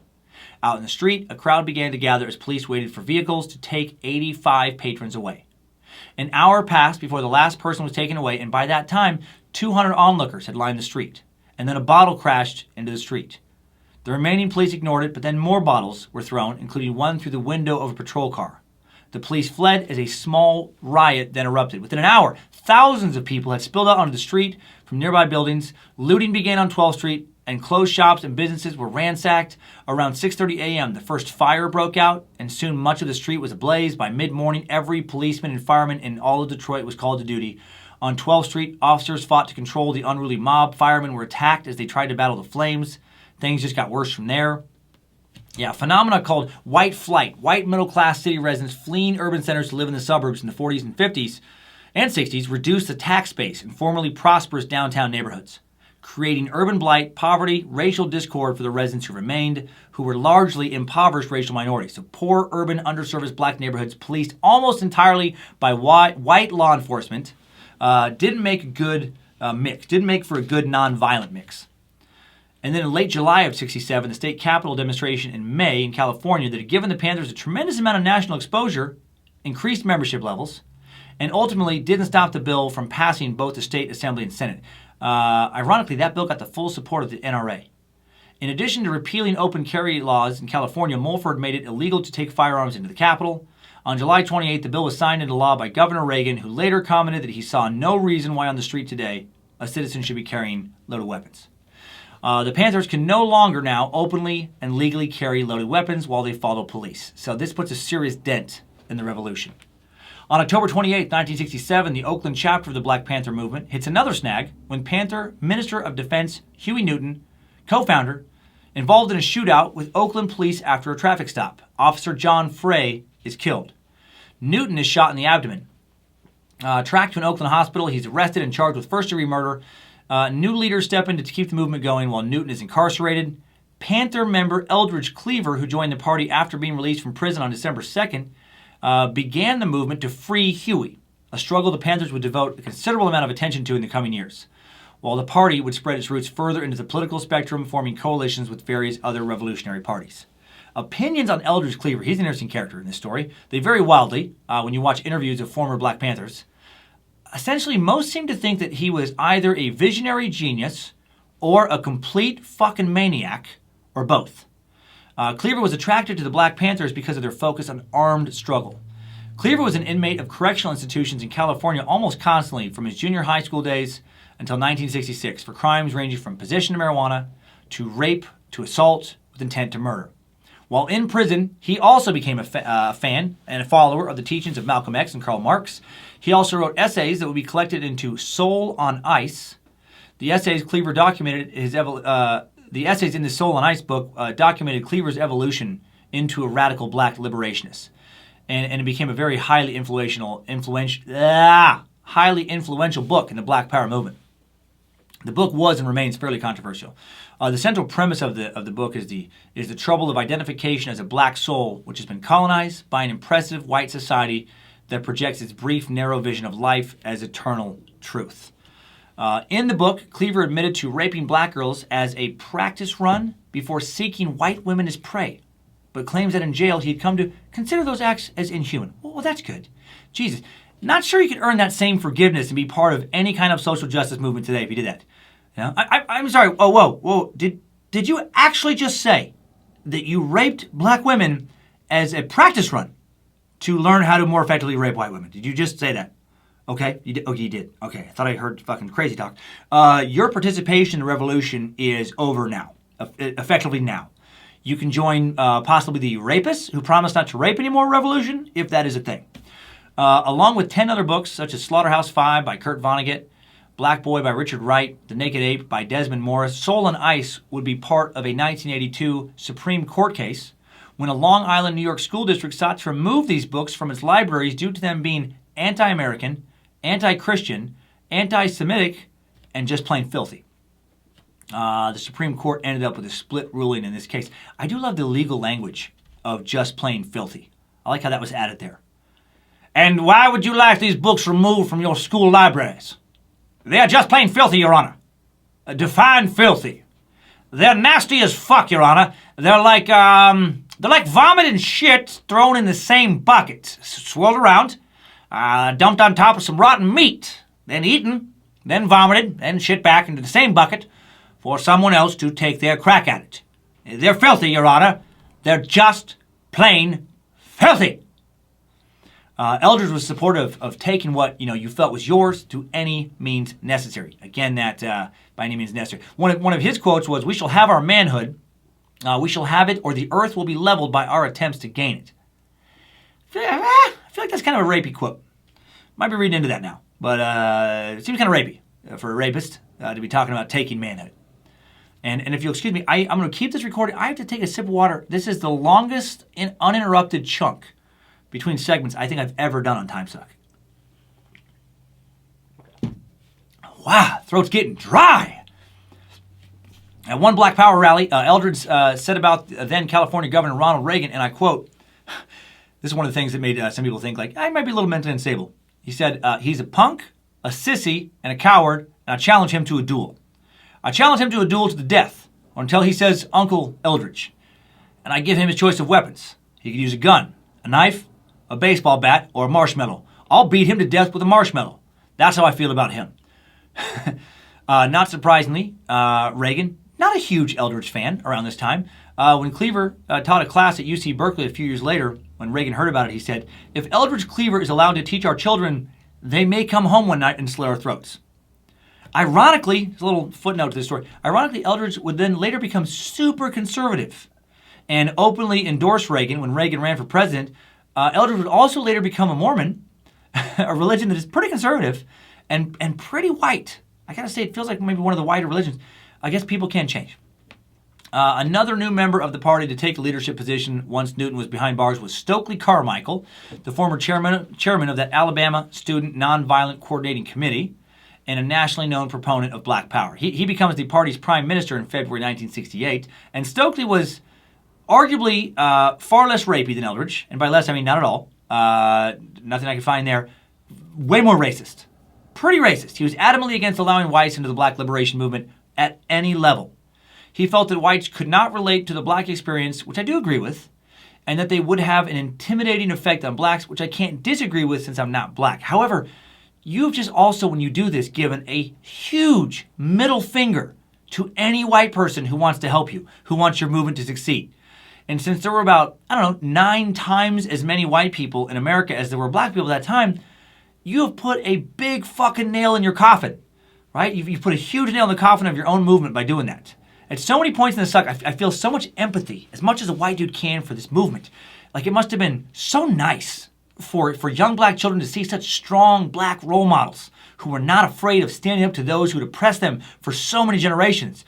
But when you go full us versus them mentality, when all white people become the problem, you lose. Just like when racists label all black people as a problem or all Mexicans as the problem. That's not how humanity works. You can't function that way, and for any longevity into any kind of real movement. Not anymore, thank God. Not all white people were in favor of slavery, even during the height of slavery. I think about this logic, this type of logic in today's polarized society. Like whenever somebody has an attitude of fuck Republicans or fuck Democrats, or when they think that all conservatives are this way or all liberals are that way, they're always wrong. Just like it's bad, lazy writing to make a villain in a movie like all evil, like cartoonishly, just a caricature of evil. It's bad, lazy thinking to believe that, certain real people are all bad or that they're all part of the problem. Unless you're talking about defining them by a certain behavior that defines the group that, they belong to. Like all convicted pedophiles are bad babysitters. That's probably true. Definitely true. All convicted pedophiles are a terrible babysitting first option. That's got to be true, right? But anyway, you get what I'm saying. On April 4th, 1968, civil rights leader Reverend Dr. Martin Luther Jr. Jesus Christ, so many fucking words. I'm going to start over.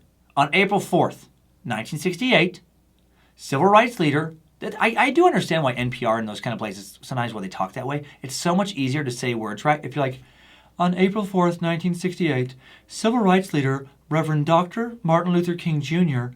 is assassinated in Memphis, Tennessee. I mean, my pronunciation, correct percentage would go way up if I lost all passion for what I was saying and just spoke in a manner that makes 20 to 40% of the population want to kill themselves. On April 4th, 1968, civil rights leader Reverend Dr. Martin. No one talks like that, hopefully on a podcast. Anyway, the real Reverend Doctor. He's assassinated in Memphis. Years later, the King family would hire attorney William Francis Pepper to investigate King's shooting, and he would present evidence from 70 witnesses and 4,000 pages of transcripts, and Pepper alleges in his 2003 book, An Act of State, that the evidence implicated the FBI, CIA, Army, and Memphis Police Department and organized crime in the murder of King. While the government wasn't proven in court to be involved, there remains widespread speculation that they helped kill King or at least allowed it to happen. And many Panthers at the time did think that law enforcement was involved, and they were understandably fucking angry. They decided to strike back by organizing an attack on Oakland police officers, very much an eye for an eye mentality here. So 2 days later, after King's assassination, April 6, 1968, 17-year-old Panther treasurer Bobby Hutton is killed by police during a violent confrontation in West Oakland. Panthers maintain that Hutton was shot while unarmed and with his arms raised to surrender. On April 6, Cleaver and 14 other Panthers led an ambush of Oakland police officers during which 2 officers were wounded. Cleaver was wounded during the ambush. 17-year-old, again, Black Panther member Bobby Hutton, killed. Panthers were armed with M16 rifles and shotguns. Years later, in 1980, although the Panthers would say at the time, he was unarmed, he was... Years later, in 1980, when Eldridge Cleaver returned to the country, after fleeing in the wake of this gun battle, charges that came out of this gun battle against him, he would state that he had led the Panther group on a deliberate ambush of the police officers and provoked the shootout. He also, at this time, discredited the Black Panthers, stating, "We need police as heroes." Now, some speculated his admission could have been a payoff to the Alameda County justice system, whose judge had just days earlier let Eldridge Cleaver escape prison time. Cleaver would be sentenced to community service after getting charged with 3 counts of assault against 3 Oakland police officers. So disputing stories about who was at fault here, police or the Panthers. A documentary on Huey Newton, A Huey Newton Story, claims that Bobby Hutton was shot more than 12 times after he had already surrendered and stripped down to his underwear to prove he was not armed. So very conflicting stories there. On September 8th, 1968, a jury acquits Newton of his murder charge, but convicts him of voluntary manslaughter, and this was for that earlier, different police shootout charge. Newton is sentenced to 2 to 15 years, and then Free Huey demonstrations intensify around the nation. 2 days later, on September 10th, rifle shots are fired into Black Panther National Headquarters in Oakland. A poster in the front window of Newton holding the gun while seated in an African wicker chair is apparently the target. 2 intoxicated off-duty Oakland police officers are blamed for the incident and dismissed from the police force. So the tension between the Bay Area police and the Panthers obviously is continuing. Through the fall of 1968, activism builds around the notion that Newton is a political prisoner. The Free Huey campaign leads to the opening of Black Panther chapters in more than 20 other cities. So, a positive part of his incarceration is that it's building the movement. More and more people are joining because of, a public awareness of the Black Panthers due to their Free Huey demonstrations. And after these other chapters are opened, the Free Breakfast for Children program is launched in St. Augustine's Episcopal Church in Oakland. This Free Breakfast for Children program may be the coolest accomplishment of the Black Panthers, as far as out of just like one individual accomplishment. Inspired by contemporary research about how important the role of a good breakfast was in a kid's ability to learn, basically you can't pay attention in class if you're super hungry, the Panthers began to cook and serve food to the poor inner-city youth of the Oakland area. The program became so popular by the end of the year that the Panthers set up kitchens in cities across the U.S., feeding over 10,000 kids every day before they went to school. In November of 1968, young Fred Hampton joins the movement. Fred Hampton, my favorite Panther. You're going to find out why here soon. Like, if the Panthers were made into action figures, I would have wanted a Fred Hampton action figure. And the Fred Hampton figure would probably have to occasionally take the Eldridge Cleaver action figure aside and just whisper something like, you know that rape is super fucked up, right? Like, you know that it's wrong. Like, good for you for admitting it, but it cannot happen again. It should have never happened. I don't know why you're still even here. But if it happens again, I gotta put you down. I gotta put you down. Anyway, Hampton had just turned 20 years old. Yeah, sorry, just 20 when he joined the movement. He was a gifted student and a gifted athlete, dreamed of someday playing center field for the Yankees. He graduated high school in Maywood, Illinois, a suburb of Chicago, with honors in 1966.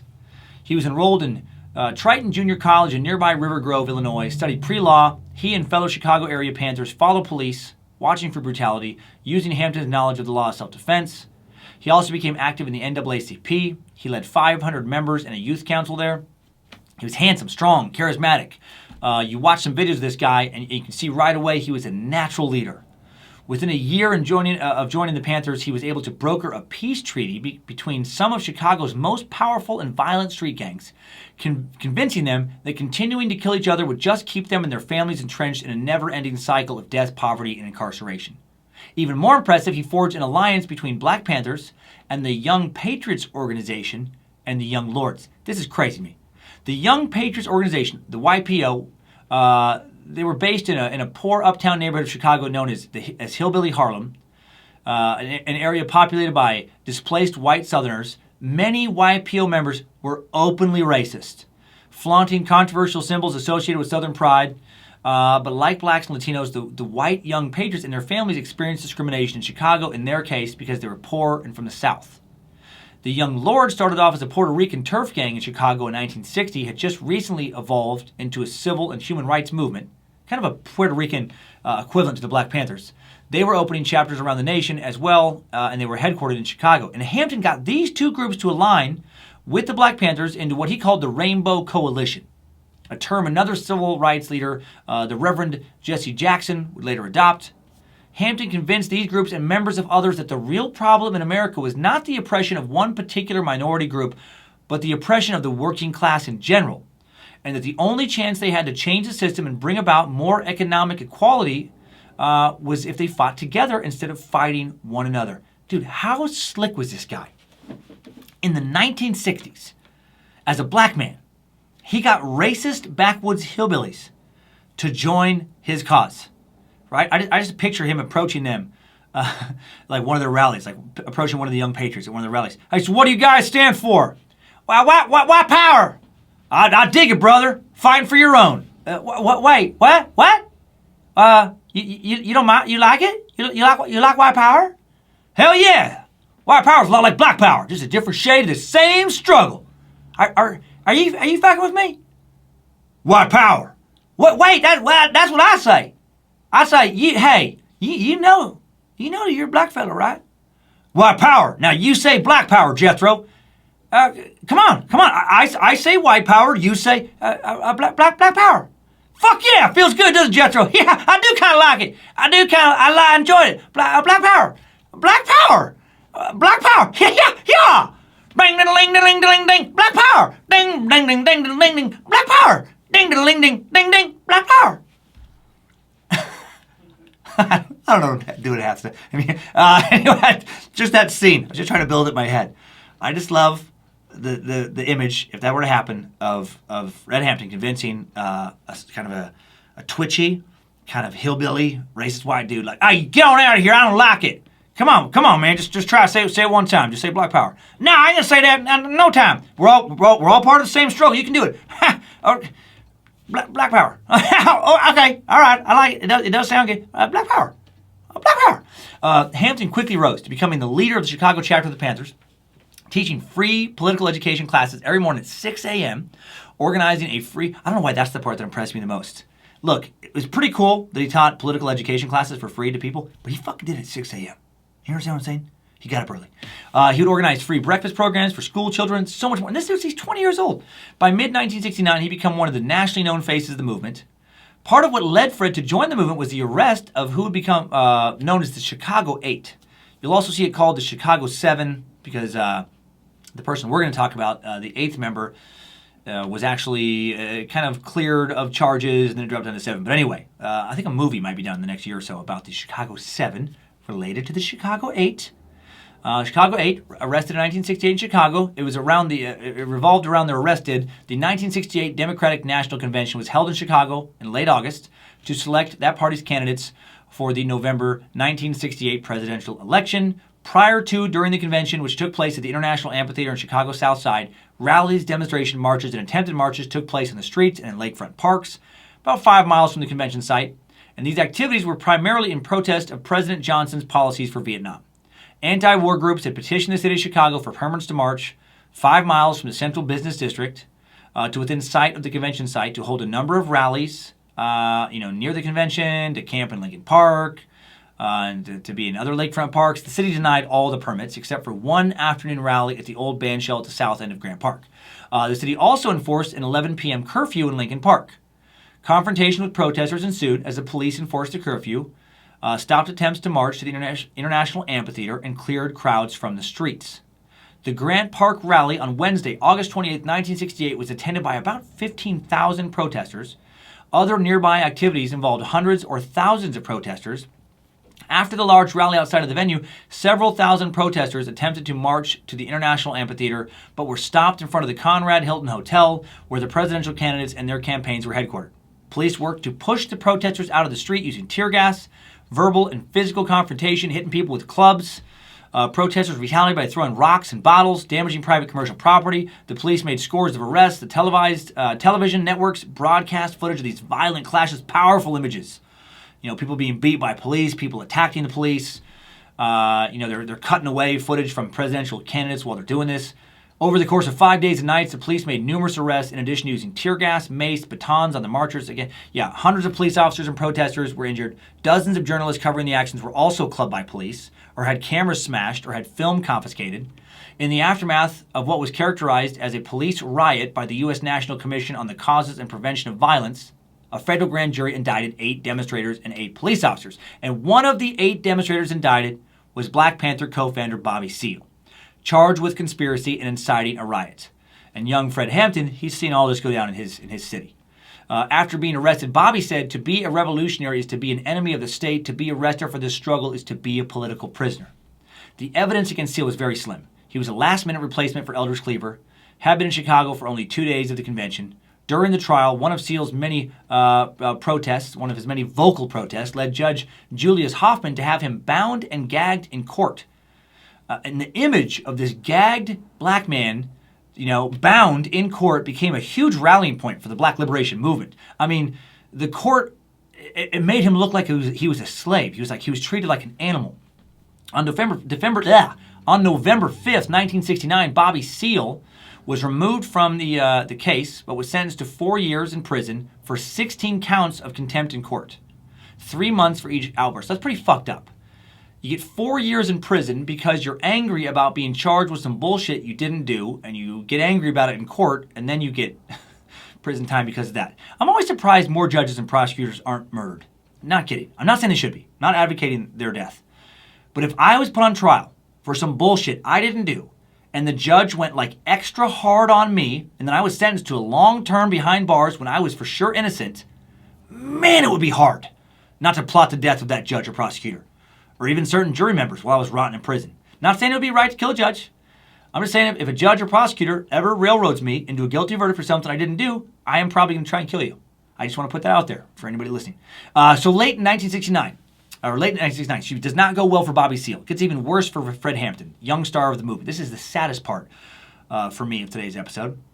The qualities that made young Hampton, a rising star in the Panther movement also made him a huge target for the FBI. I cannot emphasize enough how much the FBI fucking hated the Black Panthers so much. J. Edgar Hoover would have loved to personally execute with his bare hands every member of the Black Panthers for treason in front of a live televised audience. He never said that. That is definitely the feeling you get when you look into this. Like, check this out.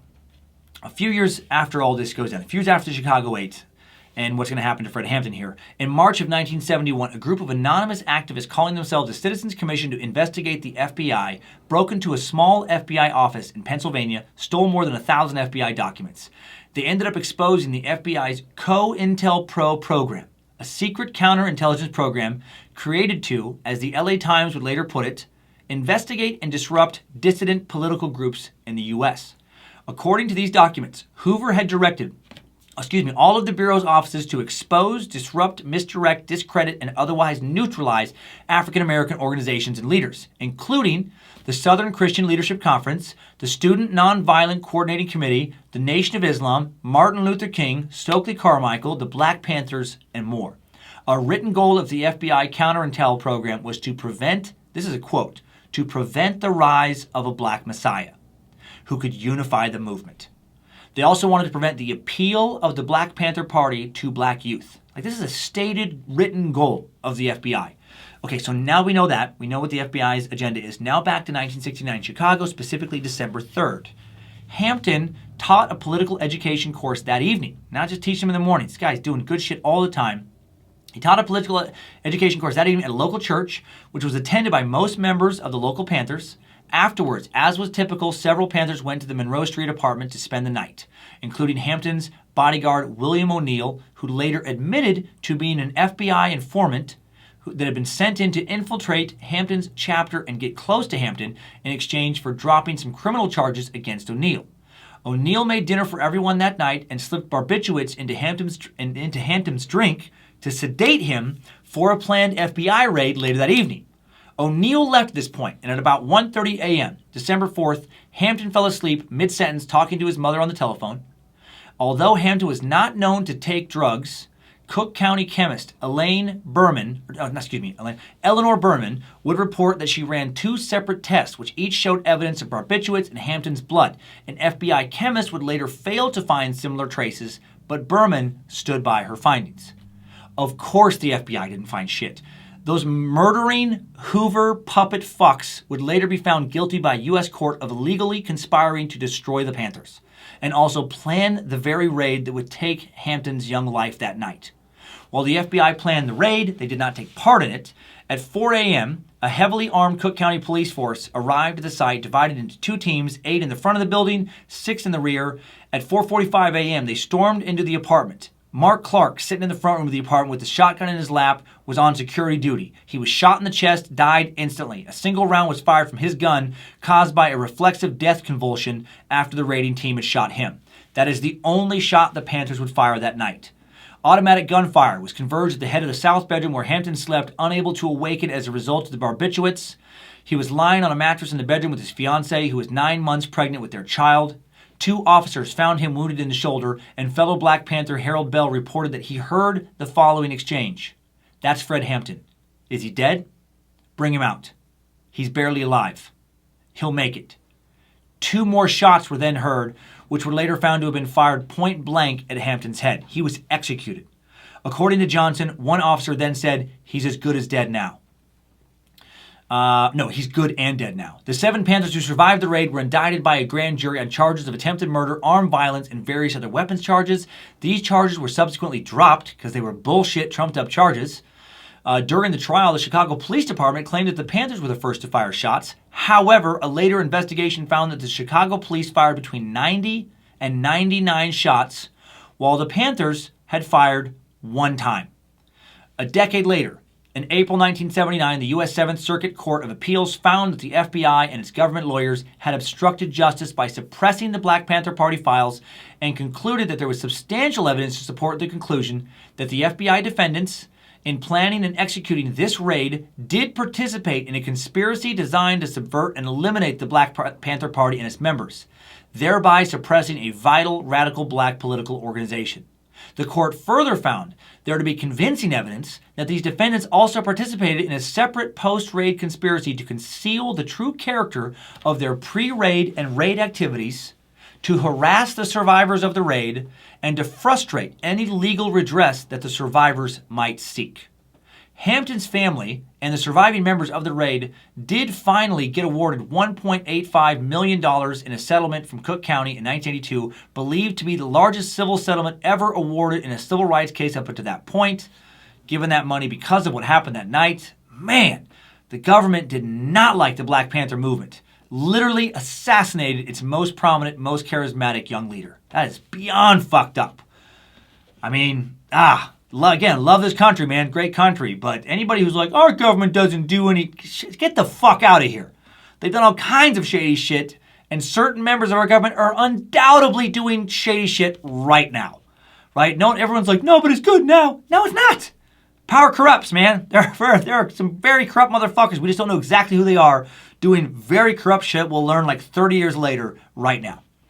A month after Fred Hampton's government-sanctioned and administered execution, a different Black Panther leader is freed. Co-founder Huey Newton is released on $50,000 bail, pending a retrial after serving 33 months in prison for the death of Officer Frey. The Free Huey movement has won. Huey Newton has been freed. He moves into a top-floor penthouse apartment at 1200 Lakeshore Avenue in Oakland. After 2 retrials, the charges against him ultimately dropped. Newton's back. He's in charge, but his return to leadership fragments the movement. In January 1971, Newton expels Geronimo Pratt, who since 1970 had been in jail facing a pending murder charge. Geronimo was a high-ranking party member who had served 2 tours in Vietnam, heavily decorated military. If Pratt's name sounds familiar, it's because it showed up in the Tupac and Biggie Suck 76. Geronimo was Tupac Shakur's godfather. Newton also expels 2 of the New York 21 Panther members who had been arrested for a bombing plot. One of those members was Afeni Shakur, Tupac's mother. That trial eventually collapsed, and all 21 were acquitted of all charges. Fucking FBI, man. Dedicated to destroying the Black Panther Party through continued indictments and incarceration of its members and leaders. Trumped-up indictments, bullshit incarceration. Newton also expelled his own secretary, who flees the country, kicks her out of the movement. Newton and various other Panthers believed the Black Panthers should participate in local government and social services, while others thought the Black Panther Party should be in constant conflict with police. And basically, Newton starts to kick out everyone who doesn't agree with his side of what they should focus on. Now, Eldridge Cleaver, guy we talked about earlier, he's on the side of fighting 24/7, 365 days a year. And he gets kicked out too, even though he's basically already out. Cleaver hadn't really been involved in a consistent, meaningful way with the movement outside of rhetoric since 1968, when he fled to Cuba to avoid trial for an attempted murder charge that sprang from that involvement, or his involvement in that ambush on Oakland police officers we talked about already, that resulted in the death of Bobby Hutton. After a brief stay in Cuba, hanging out with Fidel Castro, Eldridge had bounced to Algeria when Castro learned that the CIA had been keeping tabs on Eldridge, and since the CIA wanted Castro dead, Castro wanted no part of anyone who was also, in their crosshairs. Eldridge set up an International Panther office in Algeria, a nation friendly to black revolutionaries that would not extradite them to the United States. Eldridge also took a few trips to North Korea after befriending Kim Jong-il. The Black Panther Party's publications actually began to reprint excerpts from Kim Il-sung's writings. Man, talk about going from the frying pan into the fire. Why would you fucking align yourself with North Korea? America in general was not a friend of the black man in the 1960s. And I know in some ways it still isn't in certain factions. But holy shit, North Korea wasn't. North Korea wasn't and isn't a friend to any human being on Earth whose name isn't Kim Il-sung, Kim Jong-il, or Kim Jong-un. May 25th, 1971, co-founder Bobby Seale gets some good news. He has his murder conspiracy case against him dismissed in New Haven, Connecticut. That was following a suspension of his contempt of court convictions in Chicago. He's freed after 21 months in jail. There's just a series of charges against these guys, most of which get dropped because they were just trying to incarcerate them to just to gut the movement. While serving his 4-year sentence for those contempt of court convictions earlier, the ones that, where he was fucking bound and gagged in court, Seale had been put on trial again in 1970 in the New Haven Black Panther trials. Several officers of the Panther organization had murdered a fellow Panther, Alex Rackley, who had allegedly confessed under torture to being a police informant. The organization's getting paranoid because they're constantly being infiltrated. The leader of the murder plan, Leader George Sams Jr., turned state's evidence, testified that Seale, who had visited New Haven only hours before the murder, was the one to order him to kill Rackley. The trials were accompanied by a large protest at the trial in New Haven. The jury was unable to reach a verdict. 1971 is a terrible year overall for the Panthers. Hundreds of party members quit the Black Panther Party around the nation, alarmed by both the split between Huey Newton and other members and the violence against its own members, by different factions, brought to light most notably by Bobby Seale's case. It will be discovered later that the FBI had sent Newton and Eldridge and other Black Panther members various bogus letters, just manipulating them, stoking anger between the two. And they had different, plans in each group. They'd be like, fucking Eldridge, man, he's been saying some crazy shit. This guy over here, he wants you fucking dead. Like, they just put people in their organizations to constantly, foster an environment of paranoia and just get the members to kill each other. In 1971, the FBI actually dedicated a budget of $7.4 million to pay informers to harass and intimidate the Panthers. That is more than twice the amount they budgeted for informers in organized crime that year. Between 1969 and 1971, at least 4 Panthers were shot to death by other Panthers because of feuds created and perpetuated by FBI informants. In early 1972, Newton shuts down various Black Panther chapters around the country due to infighting created because of FBI disinformation. Hoover eventually calls the FBI off of the Panthers, satisfied that they will continue to tear each other apart. And we know that based on statements and leaked FBI documents. The underground remnants of the Los Angeles Black Panthers chapter eventually reemerge as the Crips, a powerful street gang that advocated social reform before it got into crime. Did you know that Crips may stand for Community Resources for Independent People? I didn't either before this suck. I swear to God. This isn't one of my weird lies. Bloods and Crips suck. Anyone. I think it'd be fascinating. Can our space lizards please vote that up? And full disclosure, while some gang historians do point to the Crips coming out of the Black Panther Party, others say that the word Crip evolved out of the word crib, a word gang founders Tukey Williams and Raymond Washington possibly used to describe various factions of their gangs. I'll look further into the etymology of the word Crip if we hopefully suck that topic someday. Okay, so the Black Community Survival Conference is held at the Oakland Civic Auditorium on March 29th, 1972. This is one of the last kind of big cool things the Panthers were able to pull off. 10,000 bags of groceries are given away with canned goods on the bottom, packaged goods in the middle, and a 4-pound chicken in every bag. Pretty cool. June 24th, 1972, Bobby Seale announces his candidacy for mayor of Oakland. Panther Elaine Brown announces her candidacy for city council. Both lose. Elaine Brown does remain a social activist living in Oakland to this day. This hurts the party. It's just, just a sign that they're not gaining momentum. They're losing power now. In early 1974, leader Huey Newton embarks on a major Black Panther Party purge, expelling co-founder Bobby Seale and Bobby's younger brother John. He kicks out numerous other top party leaders. Dozens of other Panthers loyal to Seale resign or desert.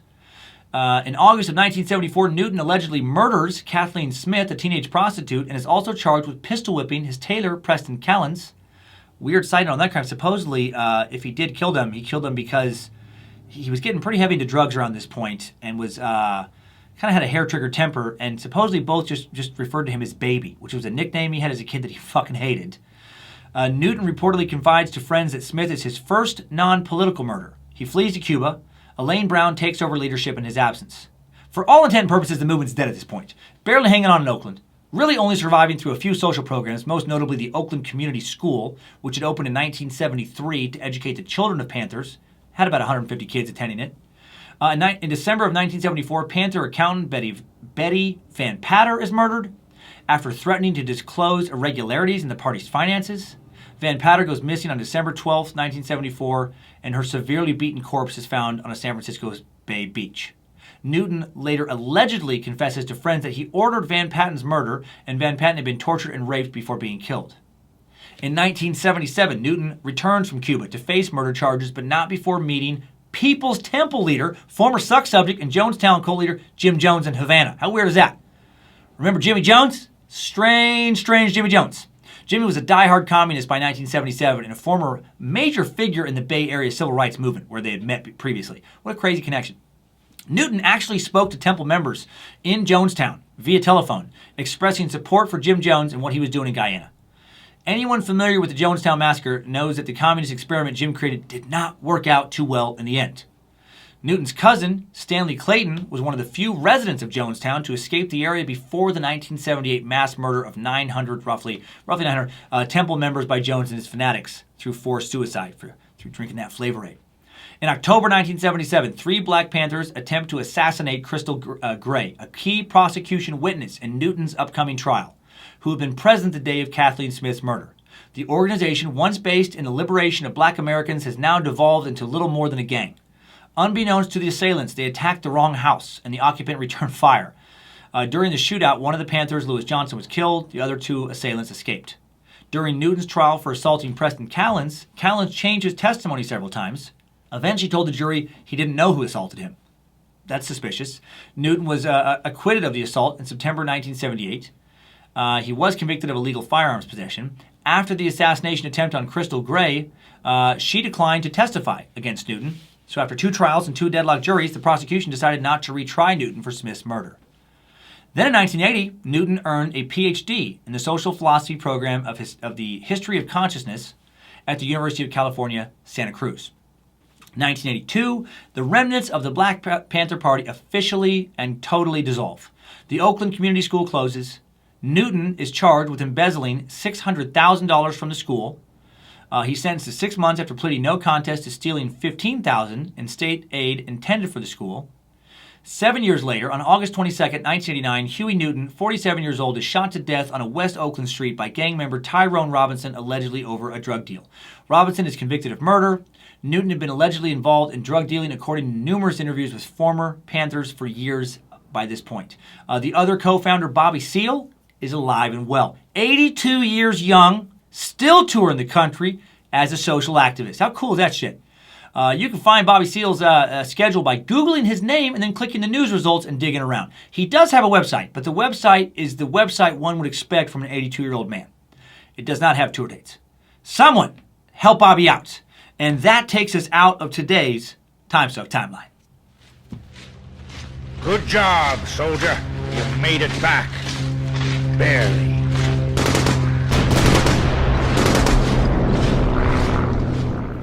No idiots of the internet today, because it's essentially just a repeat of last week's idiots of the internet. Just replace anti-Semitic rhetoric with even more aggressive anti-black rhetoric. And then add tons of aggressively anti-white racism. And then add a bunch of death to all cops rhetoric. Are there a lot of good comments as well? Yeah, there are. The history of Panthers is a complicated one, man. Black Americans, including the Panthers, were for sure oppressed.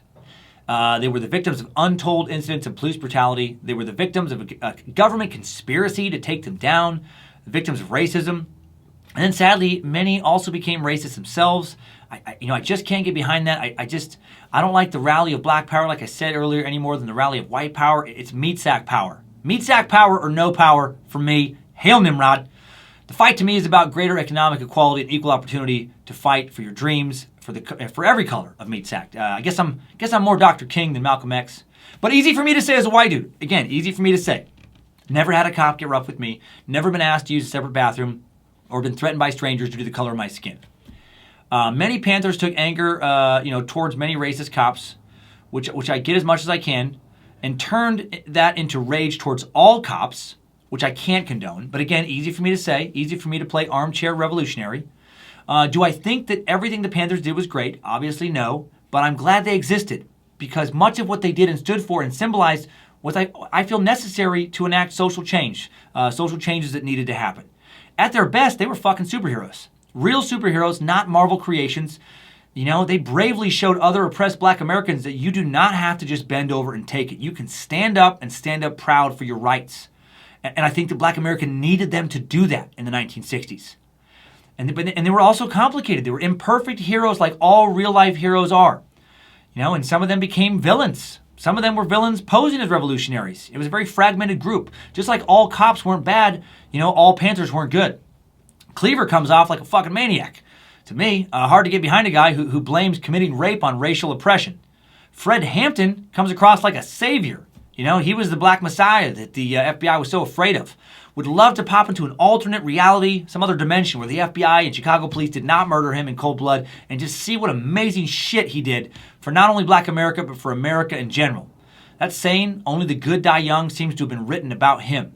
Dude seems from every single thing I could find written about him, from every speech I watched him give, to be a fucking saint of a human being. Then there was co-founder Huey Newton. Such a complicated dude, man. He did a lot of good with the social justice programs, but then may have also killed several people. I watched interviews with several former high-ranking Panthers that said that, he was just never the same after he was freed from prison. His mood was unpredictable. He allegedly assaulted verbally, physically, and even sometimes sexually several other Panther members. Some former members said he was a violent, drug-addicted psychopath in his later years ruling the Panthers. But Newton was also publicly a very important symbol for young black Americans. He was handsome. He was strong. Dude was fucking jacked. Looked like an action figure. He was brave. He didn't take shit from anyone, especially if they were white. He was charismatic. He was an incredibly intelligent leader. He didn't just get a doctorate handed to him. I should also point out that there wasn't just dudes in the Panthers. There were a lot of female members. And I feel terrible for many of them. Even though they were part of a revolution against oppression, against racism, they still faced oppression internally. They still faced sexism from both white and black America. The Panthers were still a patriarchal organization, and many of them, the women, left early in the movement. How much must that have sucked? To be fighting a fight for equal rights based on your skin color, only to have to also fight a fight within your revolution for equal rights based on your genitalia. Never thought this suck would lead me to think about Oprah Winfrey, but it did. Oprah Winfrey, man, she became an industry leader. As a black woman in America, I got a little glimpse of into how hard that must be. A tiny glimpse in this suck. Hail Lucifina. Always liked Oprah. But respect her even more right now. I feel like hitting this fucking button again. Yes! I get it! As much as I can get it. Holy shit! What black women specifically have had to overcome in this country is fucking mind-boggling. No wonder Aretha sang the shit out of this song. So what's the legacy of the Panthers? What is their lasting impact? In a word, it's complicated. At their worst, for an organization founded as a response to racism, many of their members ended up being pretty racist themselves. At their best, extremely inspirational. They inspired a new generation of black Americans to be strong, to love themselves, to love being black, to not lay down and give up when it came to racism. Real stories just don't often fit into convenient narratives that play out like they're written for a TV melodrama. Life is fucking complicated. You can think that the Black Panthers were freedom-fighting, inspirational heroes, and you're right. And you can think that the Black Panthers were violent, racist, cop-killing criminals. And you're right. It depends on which one you're talking about and which era. And it's just, again, so complicated. What I love about the Panthers, what I found most inspiring about this suck was their fighting spirit. It is so easy just to take it in life. So easy just to bitch and never actually fight. Really fight for what you believe in. So easy to talk about, to talk the talk but not walk the walk. The Panthers, while you may not agree with some or even any of their messages, they walked the fuck out of their talk. Right? They stood up for their convictions. They fought for their convictions. Some of them fucking died for those convictions. Outmanned and outgunned, they refused to stand down when it came to standing up to the man. They fought the powers that be. I got Public Enemy going in my head now. And the powers that be may have won, but they still fought them. How many of us have ever fought for our ideals as hard as some of the Panthers fought for theirs? Something to think about. Time now for top 5 takeaways. Timesuck. Top 5 takeaways. Number 1, the Black Panther Party, originally named the Black Panther Party for Self-Defense, was an African-American revolutionary party founded in 1966 in Oakland, California by Huey Newton and Bobby Seale.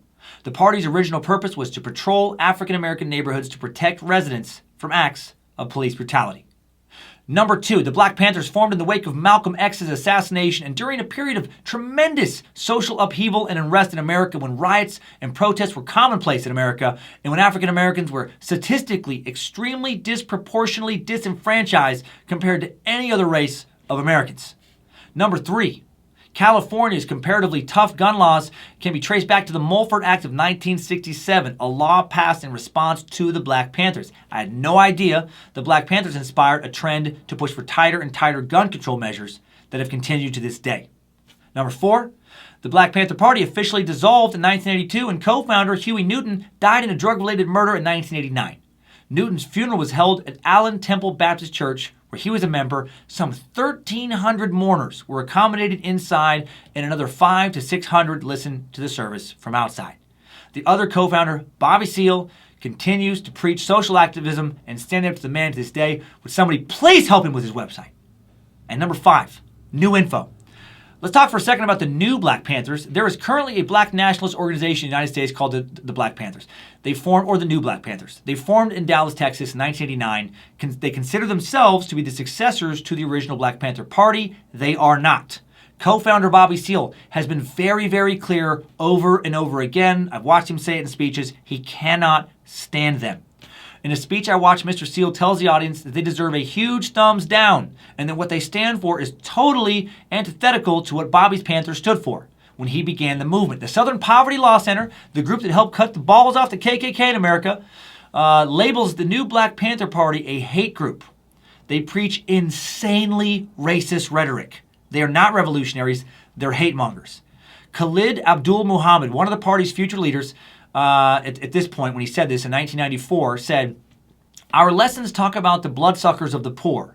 It's that old no-good Jew, that imposter Jew, that old hook-nosed, bagel-eating, lox-eating, Johnny-come-lately, perpetrating a fraud, just crawled out of the caves and hills of Europe, so-called damn Jew."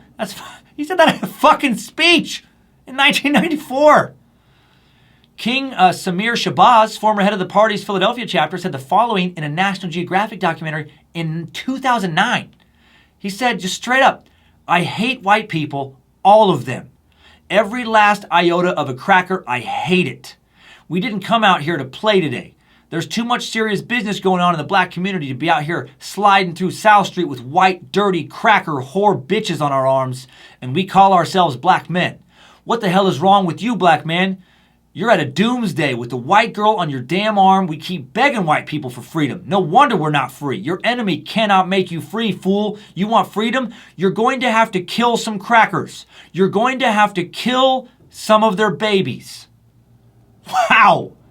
Well, King Samir, you have just had your invite to join the cult of the curious fucking revoked. Don't like that attitude. You're not on Team Meat Sack. You don't get to join the private Facebook group, and you're not welcome on Discord.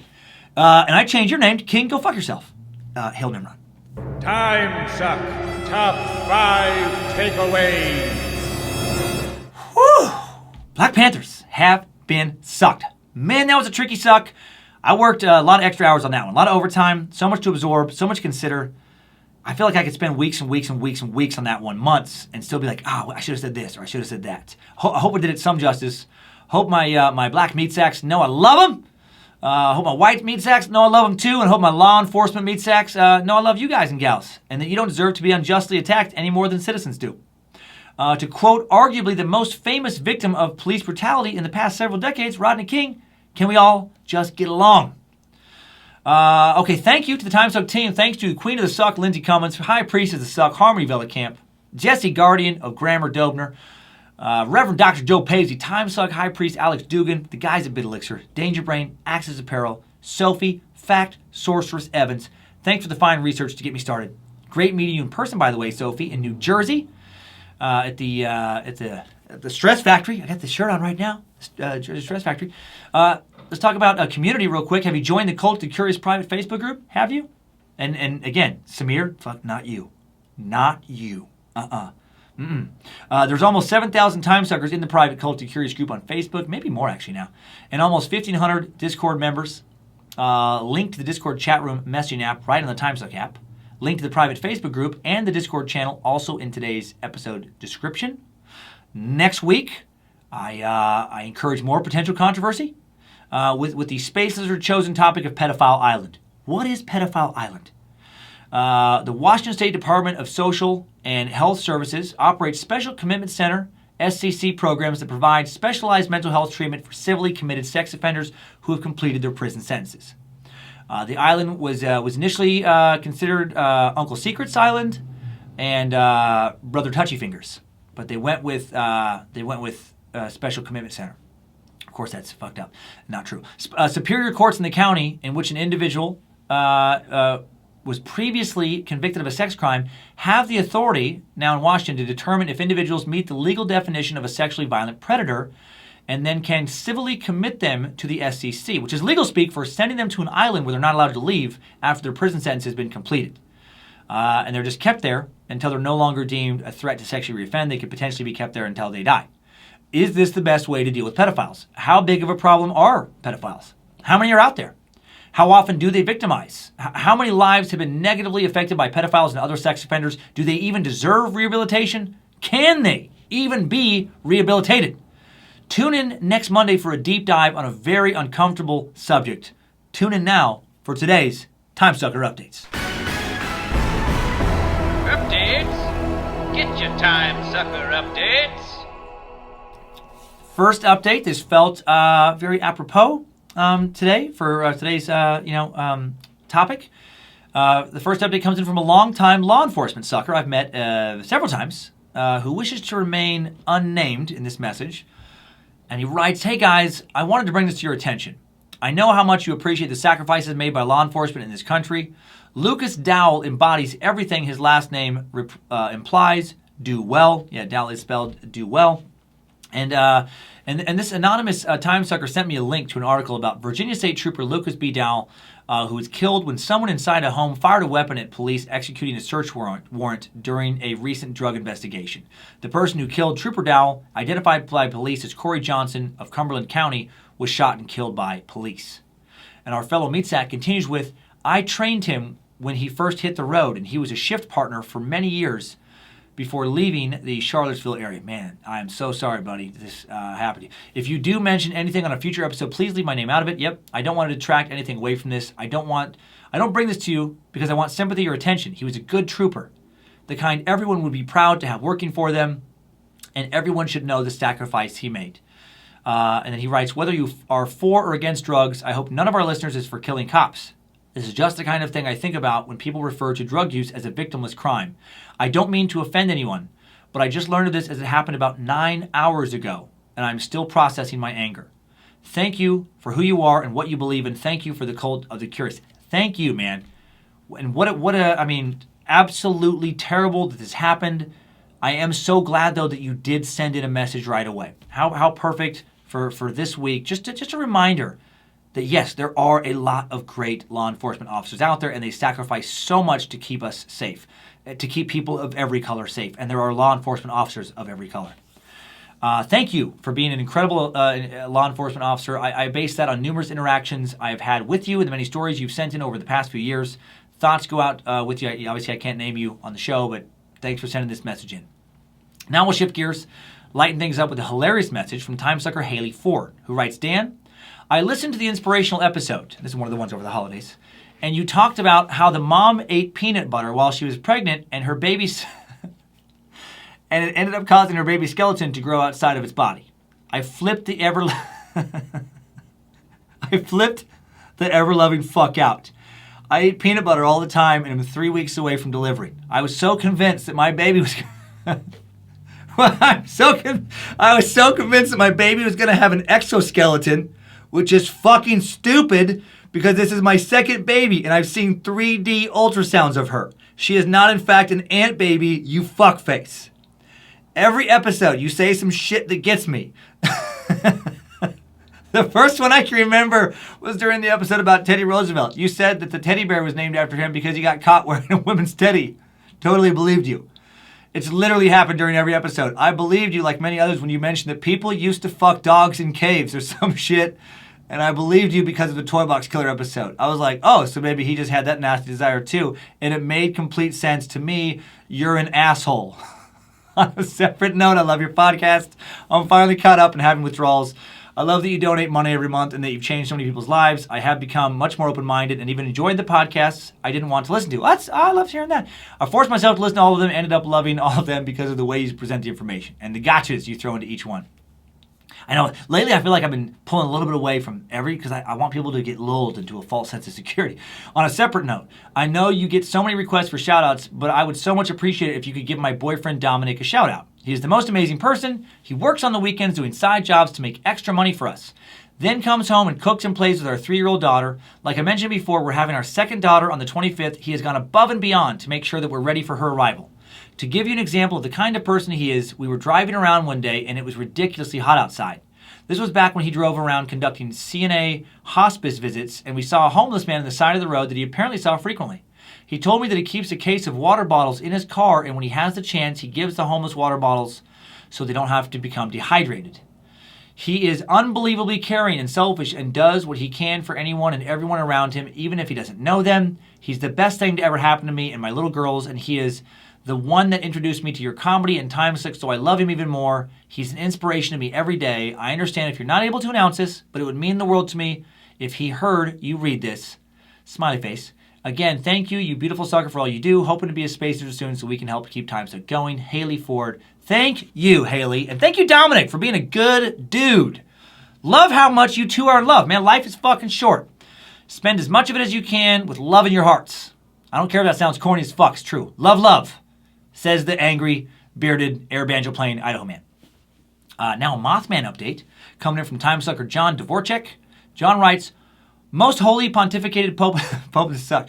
I write to inform you that Rich Haddam, the screenwriter of the Richard Gere Mothman Prophecies film, admitted to completely making up the Mothman at Chernobyl thing. I did not know that. I love these updates. The film ends by alluding to other Mothman sightings from around the globe. Oh, I don't think I ever watched it to that point, I guess, or I just forgot. It's been so many years. The podcast Astonishing Legends plugged Timesuck many moons ago, and their endorsement is how I arrived at the Cult of the Curious. I love both Timesuck and Astonishing. Yeah, me too, man. Oh, those guys are great. And, well, Rich Haddam is a friend of theirs and has been on a few Astonishing episodes. He specifically admits that he made the whole Chernobyl thing up. So, no Mothman there, John. Thank you, John. Man, I love those kind of updates. Yeah, because I did not come across that. And now another funny one. This one, this one killed me. This is, I believe this is the last one for today. Subject line of "You're such an asshole." This comes in from Timesucker Greg Hawk. To our fearless Suckmaster, I truly love your podcast. I'm a mailman. I am in and out of businesses, walking through neighborhoods, and driving along servicing curbside mailboxes. It's usually mind-numbing, lonely work. I listen to various podcasts throughout the day through earbuds because of you mainly. I look forward to your podcast like no other. I listen to fucking yes! Your show informs and entertains me through 2 parts of my work week. I'm an OG Space Lizard. Oh man, thank you for being a Space Lizard. It used to be 3, but I'll forgive you for that. Oh yeah, the bonus sucks were fucking killing me. Listening today to the Black Death episode, I knew I would be using a new sign-off for my emails. I have been using my favorite quote from your shows. Loved everything about it. Wouldn't change a thing. 2 out of 5 stars. That joke's still funny. Originally, that was going to be the entirety of my email today. But then the letter you read to close the show changed the tone of this missive. It's one thing to be walking along delivering mail and have to stop what I'm doing because I'm laughing so hard that snot bubbles are forming, but it's something else to have to wipe away tears and be sniffling like a prepubescent girl that just got her heart broken by the boy in class that ignored her. How about a heads up, you asshole? How about a fucking spoiler alert or something? That letter was so well written and so poignant, I contend that only a cyborg wouldn't sniffle a little after hearing you read that. That poor man has all the sympathy I have to give. I can only imagine the hell he's experiencing. It is truly one of the worst things that a parent can go through. I've had scares with my kids and grandkids now, but nothing in comparison to this. Thank you for your decision to make the Spacers donation to help in some small way. I'll be adding a check of my own in the following days. Load the Greg, aim the Greg, fire the Greg.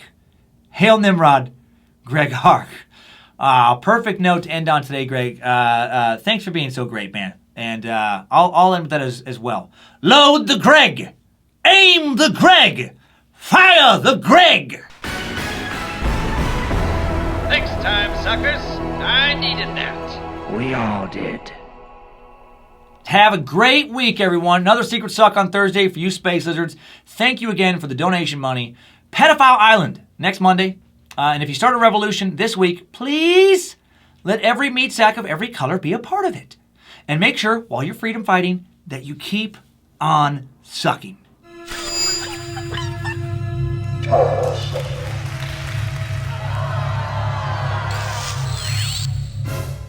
Ding, ding, ding, ding, ding, ding, ding, ding, ding, ding. Joe, I need some airbase. Ding, ding, bang, ding, ding, ding, ding, ding, ding, ding, ding. God damn it, Paisley, airbase! Get in here! Get in here! You can't hear it. You can't hear it.